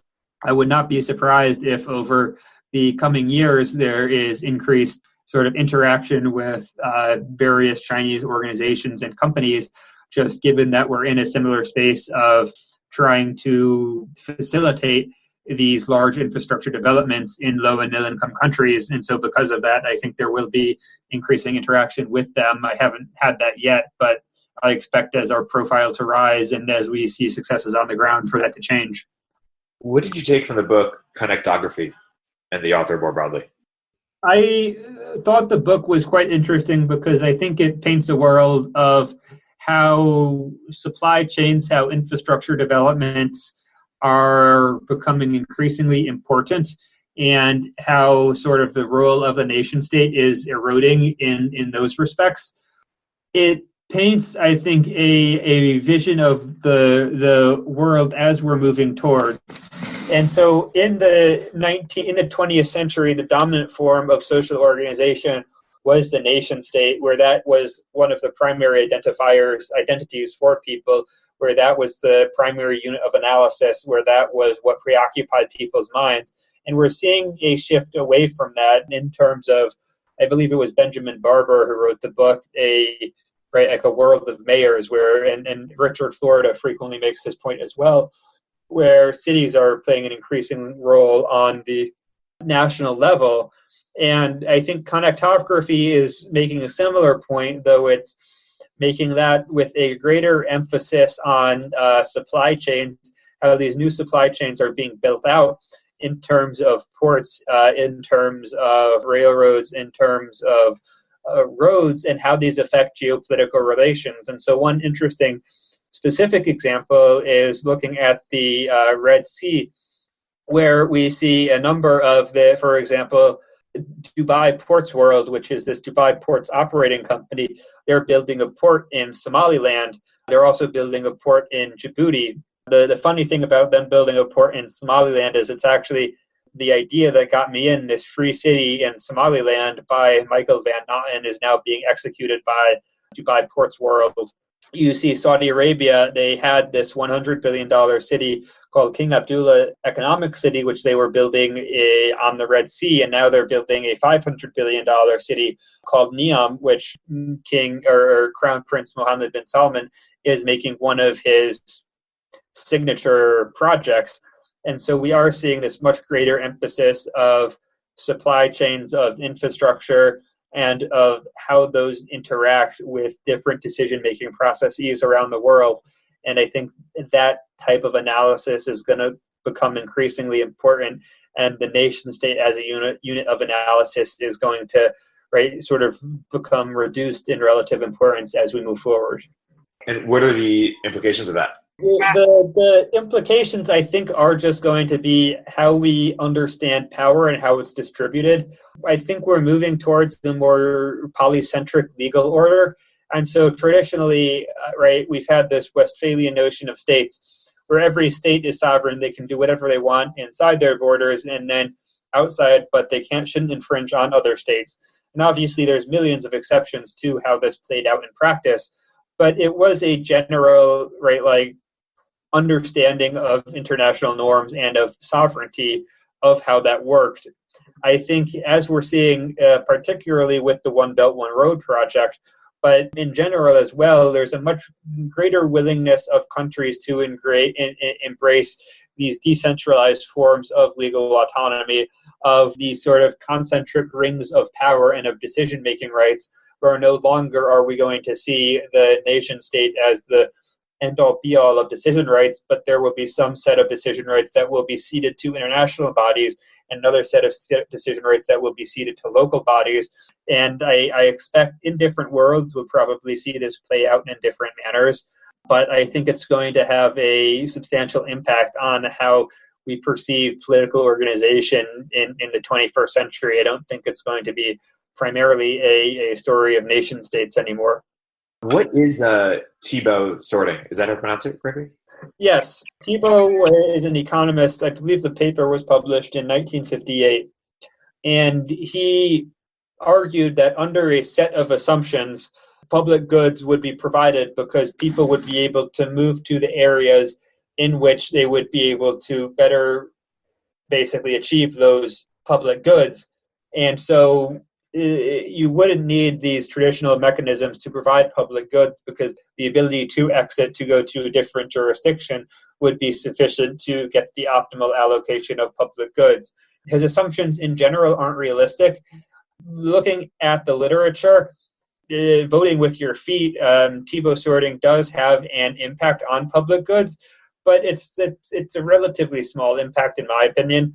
And so I think, and this is one of the reasons I decided to focus on innovative governance rather than on competitive governance, because I think competition is an important aspect, but when you're talking about different political units and when you're talking about moving between them, that's not going to be the primary determinant of success in a lot of cases.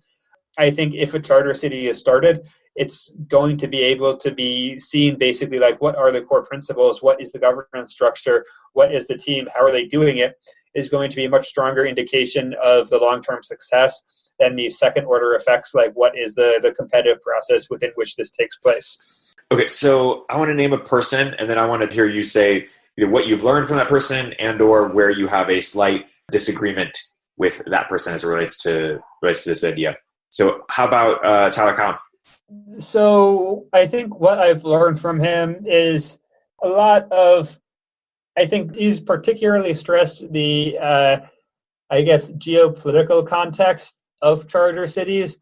And that's something that I've become recently increasingly attuned to. Where we differ, he's relatively skeptical of this idea. He was kind enough to give the center a Emergent Ventures grant, which is his philanthropic body. But in it, he told me he was quite skeptical. And I think, much more optimistic. I'm hoping to be able to change his mind. And I think I will be able to do that. But I think I'm not sure I can steel man his skepticism, because I think it's a little bit misinformed, but he's been skeptical of our extent of the ability to have success. Peter Thiel. I've learned a lot from him. I think 0 to 1 is an excellent book. And I think the most important thing isn't necessarily related to charter cities. It's just about definite optimism, and it's about thinking big and trying to change the world in that manner. As opposed to where I disagree with him, I think he places, he's a contrarian, and so he needs to be 3 steps ahead of everybody. And when you're contrarian in that manner, I think it's not conducive to playing politics. And I think that's been one of the challenges in this space, has been that sort of contrarianness, like you're doing a bad job, we can do it better. When in reality, most systems are, I think, relatively close to being efficient. George Stigler wrote a paper, Everything is Efficient, where basically, if it wasn't efficient, somebody would change it. And once you take all transaction costs into account, things are relatively efficient, and trying to figure out on what margins you can really have an impact is actually, I think, quite difficult. There's certainly some margins you can, but it's hard to identify them and hard to actually get deep enough to have an impact. So I think as to the disagreement, I think it's mostly over strategy as well as a little bit over content. Peter wants to push the boundaries of governance a little bit more. And my recommendation is generally not to try that till the second or third generation of charter cities. The first generation, you want to be relatively conservative in the types of governance you are adopting. And you mentioned in the past, you've grown up in sort of government circles, so it gives you the ability to, quote unquote, speak bureaucrat. What does that mean tangibly in terms of what skill set do you have that maybe, Peter Thiel, you just mentioned, might not, or people who worked at PayPal, et cetera, might not for Silicon Valley? So I think, the primary barriers to charter cities have until now, and probably until a year or two from now, are political. And so to be able to, and what that means is that in a lot of low and middle income countries, the people who are the senior government advisors, they tend to be World Bank types. They tend to be like IMF types, McKinsey types. And so to convince them that this project, that charter cities are a good idea, I think you need to be able to present the content, you need the content as well as the presentation to be in a manner that they understand. And that is something that's quite important. And I think something that the sort of Silicon Valley aspect of techno-libertarian aspect wing of the space has been unable to do so. And so being able to go to the World Bank and discuss these ideas with them in a manner that they understand and they appreciate is quite important, and that's something that I haven't really seen much success from in certain areas of the space. Okay. And what about, you mentioned a little bit your work with Glenn. Where do you and Glenn Weil differ? I'm more conservative than he is, right? I'm a Hayekian and a Burkean. I think his ideas are great, and I think I like them because, one, they're big, and I think, over the last 10 years, we've seen in at least business people thinking big in terms of technology. I don't think we've seen really people thinking big in terms of politics yet. The biggest thinker recently is arguably Donald Trump, but he's thinking big in a very reactionary manner where his big ideas are, let's just go back to, 1920s immigration policies. And Glenn is thinking big politically, but in a, I think, much more interesting manner, and has managed to coalesce a group of extremely interesting people around those ideas.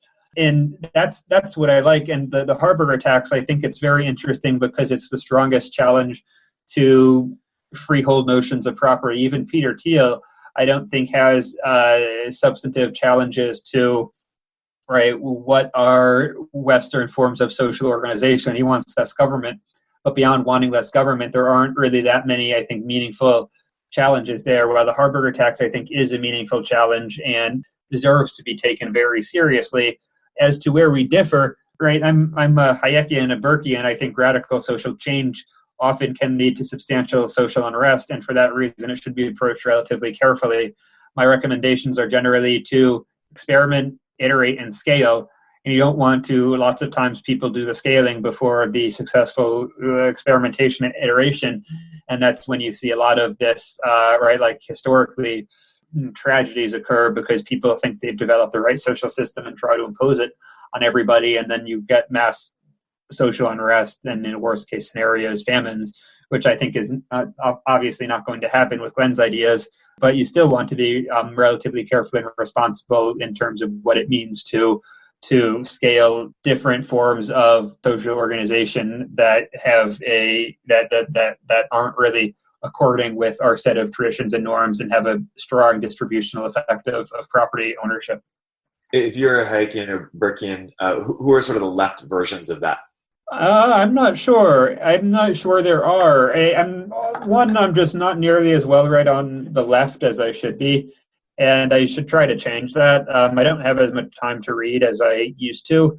I don't know. I would be interested to read if your listeners have recommendations, people on the left who have these who have ideas about social change and how to implement that and what that looks like. But I'm not sure I have a sufficiently deep understanding of like some of them. Keynes is quite interesting, but yeah, I mean, and I've read, like, I consider myself on certain margins a Rawlsian, but in terms of a deep enough understanding of intellectual traditions on the left to have analogous figures to Burke and Hayek, I don't really know.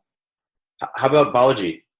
I wouldn't consider him on the left. As to what I agree with him on, I generally agree with him on the increasing importance of alternate forms of governance, of the increasingly challenges and the dysfunction of the existing forms of governance, and the need for improvement. I disagree with him, I think, a little bit on strategy. His strategy is a lot more aggressive than mine. I also think I probably disagree with him on, he's focusing a lot more on the frontier of pushing the frontier of institutions. Most of my focus is on catch-up growth. I want to start having a little bit more focus on pushing the frontier, but that's something that we don't currently have capacity for. And I think he's very smart. He's smarter than me, so I don't want to bet against him. But I think he might be a little bit too early for some of his ideas, and so he'll have a more difficulty gaining traction than he hopes. What about the internet, sort of Scott Alexander of Slate Star Codex, or what you know or understand or read from? Sure. So, I mean, I'm a big fan of Scott Alexander and the rationality community broadly. I think that's generally the right approach to ideas and to problems. If I read Scott Alexander on an issue, I'm generally satisfied that this is an objective understanding of that issue. I mean, certain times you can see his bias seep through, but it's relatively rare, and there aren't many people or institutions who I can say that for and sort of trust that if they say that they're going to basically review the relevant literature on a subject and dispute it and report it impartially, then they'll do so. And with Scott, I think you can. As to where I disagree with him, I think that the risk of the rationality community and sort of this engineering mindset is that you can get everything you need from first principles, when in reality, that's just not how it works. I think understanding how, right, like social norms, culture evolves and how interdependent and mixed these things are is necessary, and you can't just reason from first principles. Oftentimes it leads you down these pathways where from the beginning, if you sort of see the conclusion, it sounds absurd, but because you reason through it and you get there, you don't really see that on each step you do, you take sort of this marginal divergence just because of the way you're formulating the ideas. And I think the Scott and the rationality community are a little bit at risk of this, I guess, what Hayek would call a constructivist approach. And that means that for certain things, I'm not sure they wouldn't be the first people I approach in terms of, right, like social understanding and recommendations for how to build a charter city. Right. What about Henry George? I think Henry George is very underrated. His land value tax is as Milton Friedman said, it's the worst tax, but it's better than all the others, or it's the least bad tax, because it is there's a fixed supply. So usually if you tax something, you get less, but you can't really get less land. So it's a fixed supply. You're basically taxing a positive externality, because the value of land is usually the value of all of the adjacent amenities to that land. And so if you set up a tax system right, there's no deadweight loss, a land value tax system correctly, there's no deadweight loss. Henry George is also a very eloquent defender of free trade. As to where I disagree with him, I think his notion of land was a little bit restrictive. Land is more than just physical land. It can be imagined as, broadband spectrum of natural resources. One thing I like about Glenn Weil is that he's sort of a modern Georgist in those respects. Two, Henry George was, I think, overly optimistic on what a land value tax could do. On one hand, he's a political economist, and that's the part of him I like. On the other hand, he's, I don't know what to call it, but a ideologue maybe, where he basically says that implementing a land value tax will solve all of society's ills. And while I think it will solve some, it's certainly not going to solve all. Anybody who sort of says that this is the way to utopia is almost certainly selling snake oil. And then I think modern Georgists, the same way that you have sort of with semi-marginal figures, you see this in the Austrian space as well to a certain extent, is that there becomes a core set of followers who interpret very dogmatically the teachings of the masters and then don't really engage with a larger audience, but instead have this very in-group, revert to the original text, understand the original meaning. And I think that's happened with a lot of Georgists, unfortunately, because there are a lot of things to be learned from Georgism, and the current people who claim the mantle of Georgism have made it not as appealing as it could be. What about Spencer Heath and Spencer McCullum? Spencer Heath and Spencer McCullum are interesting figures. Spencer McCullum is the guy I mentioned in Mexico who helped get me into these ideas. His grandfather, Spencer Heath, he was an industrialist during World War I and got rich. He was a Georgist, got kicked out of Georgism because he was advocating. Henry George said there's a single value tax and the government should administrate it. Spencer Heath said, okay, but why have a government? Why not just have a single property owner with traditional notions of property where they're able to sell their use rights, and a government can't really sell their use rights? They've been hugely influential in terms of thinking about how public goods can be provided in a manner that avoids some of the public choice challenges of most governments. As to where I disagree, well, I think Spencer Heath and Spencer McCullum generally have strong ideas that are important and should be engaged with more deeply. They overstate the challenges of modern governments, and I think modern governments have done a reasonably good job about providing a lot of these public goods. And so I view charter cities much less as a sort of ideal form of government like Spencer Heath and Spencer McCullum did proprietary communities. And I view charter cities as mostly as a political tool to get policies in places that otherwise would not be able to adopt them because of existing political constraints. Totally. I want to move to sort of a series of grab bag topics a little bit. One is you wrote a post a couple years ago, sort of talking about perhaps why Peter Thiel had supported Donald Trump, some of the reasons for that. How do you think, a few years later, how have your sort of thoughts evolved around that topic? Mostly disappointed. I mean, the optimistic scenario hasn't particularly come to pass. Optimistic scenario was that Trump is a deal maker, so he might be able to cut a deal on immigration where he basically forgives a lot of the existing immigrants in the country, gives amnesty in exchange for some sort of wall. That looked possible, I think, about a year ago, and now it looks very unlikely. On foreign policy, Trump is arguably doing okay. I mean, he hasn't gotten any really stupid wars like Iraq or Libya. And I'm a little bit marginally optimistic on North Korea in terms of it looks as though North and South Korea are making overtures at friendship. And I think that's to a large extent because of Trump. And then two, if it's possible to turn North Korea into an American client state instead of a Chinese, that's also sort of beneficial. There haven't been, I would have hoped that Peter would have been able to appoint more Silicon Valley figures in the administration. He did Jim O'Neill and Balaji Srinivasan. Both of their names were floated as FDA commissioner. Neither of them were selected. Instead, it was, I believe his name is Scott McClellan. And Scott seems to be doing a very good job. I think Jim or Balaji arguably would have done better, though they might have ended up being gummed up in the fighting the bureaucracy. So maybe they wouldn't, because Scott seems to be able to work the bureaucracy quite well. And I mean, there has been one of the few bright spots of the Trump administration has been tech policy, which has been influenced by a lot of Mercatus folks, but it's unclear to what extent those were because of Peter Thiel or because of a different set of networks and relationships.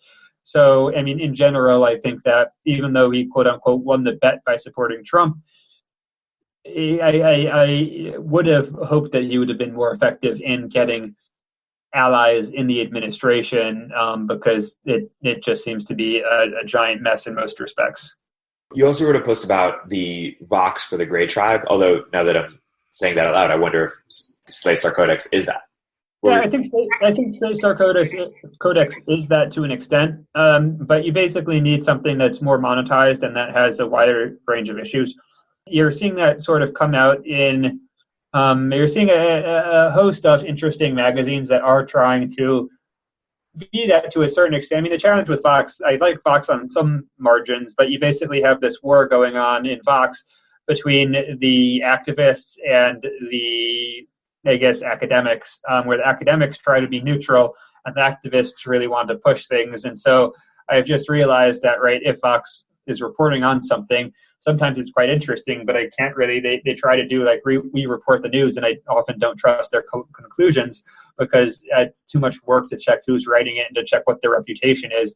And Vox doesn't police that. So you do have all of this influx of reporting on supposedly scientific issues, but I fear that are just basically taking the side that aligns with their pre-existing priors and not really examining it meaningfully. And so I think there is still potentially the opportunity, maybe I'm overestimating the sort of value of appealing to the Gray Tribe, of having a entity that reports on these issues. And you have some interesting projects. There was one, I forget what it's called, but it basically tweets all the news. I think it's a quarterly magazine that just reports on the news every quarter. And so it stays out a lot of the initial, right, the news cycles to just stay off whatever the hot, dumb topic of the day is and to have more meaningful dives. You have another magazine that I'm quite fond of that's new is Palladium, which is billing itself as the post-liberal magazine, which is tackling some of these international issues. It's not really trying to be, right, like neutral in that sense, but it does have this quite interesting perspective of how we should view the new global order. I think there is a lot of intellectual space to be had just because we're seeing the breakdown of traditional media as well as the breakdown of a lot of old institutions. So I think there's a thriving place for new ideas that if they can be presented in a manner that's engaging, that they can cover a lot of ground. Is Marginal Revolution a close example of that? In certain ways, I mean, Marginal Revolution, it's old, right? It started in 2003 before we really saw a lot of these breakdowns. I mean, maybe some of the fault lines were there. And it's not really trying to offer a unbiased perspective, right? Tyler wants to offer the contrarian perspective that nobody else will. But it is, I think it has probably increased in value, right? Tyler only really became Tyler within, I don't know, probably the last 5 or 6 years. And before then, he didn't have the same profile that he does today. And so I think that is potentially an example of successfully taking advantage of the new media landscape and translating that into a higher profile. So I think that is an example of it. Right. And what do you think led to that higher profile, by the way? Was it co-signing of Peter Thiel or Mark Andreessen, or what sort of led to that transition? I'm not sure. I think it was. He was always big, right? There was a thriving econ blogosphere in the late 2000s, and Marginal Revolution was definitely part of that. And you've seen a lot of those people in the blogosphere go on. For example, Megan McArdle was to a certain extent part of that, and now she's at Bloomberg. And so Tyler, but you've seen other people like Brad DeLong who were part of that, who his profile has now, I think, largely diminished. Paul Krugman, he won the Nobel Prize, so he basically was can ride that for the rest of his life. I think it was partially that, and partially being able to. I think his, brand is more scalable.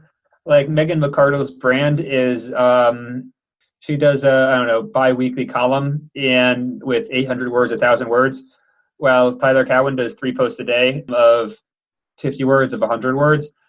And then 2, Tyler is, right, he frequently publishes books and then has this relatively broad set of adaptable interests such that he can relatively stay 1 or 2 steps ahead of what the zeitgeist is and be able to be a cultural influencer in that sense. And so I think it's those things. I mean, the co-signing of Mark Andreessen and Peter Thiel certainly helped and becoming influential in Silicon Valley. But I think he only did that because of sort of his unique and scalable brand and approach to things. Totally. Last question. What did you take from the 3-body problem? Many things. One, China is a lot more open than I thought it was. I had sort of implicitly assumed that there was large censorship of the Cultural Revolution, so I was quite surprised to read the 3-body problem and see they're talking about the Cultural Revolution and showing how horrible it was. 2, it I think is a interesting Straussian read because I forget the name of the aliens in there, but the aliens are basically right. They don't advance very quickly at all because they have this closed political system. And so that can be read as a critique of Chinese culture that didn't advance for thousands of years because of their closed political system, and sort of an endorsement of American-style democracy. 3, it also shows this importance of definite optimism to the extent that China over the last 30, 40 years has seen huge growth in material progress, while the U.S. over the last 30, 40 years, we basically developed cooler ways to move around bits. But we've done a lot of interesting things with computers. We haven't actually seen, if you go into a home from 40 years ago, it looks quite similar to a home now. If from 1990 to 1940, the difference in homes was just monumental in terms of cars, in terms of indoor plumbing, in terms of kitchens. And so over the last 40 years in the U.S., we just haven't seen that much. And as a result, the science fiction in the U.S., science fiction tends to take the last 10 years of a society and then just assume that trend continues 30, 40 years into the future. So the U.S., it's all cyberpunk dystopias.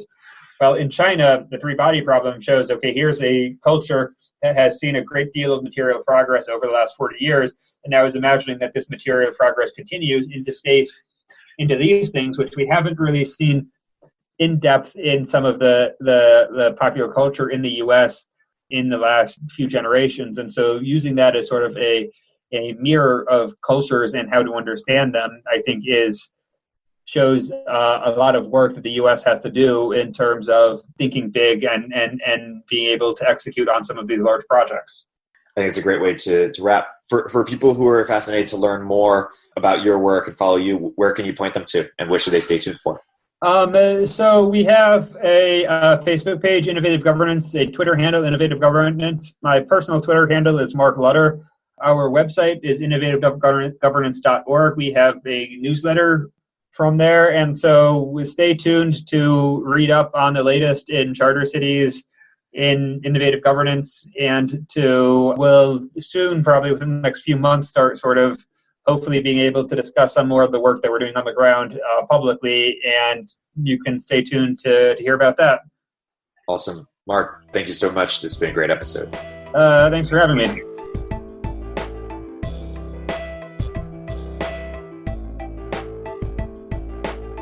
If you're an early stage entrepreneur, we'd love to hear from you. Please hit us up at villageglobal.vc/network catalyst.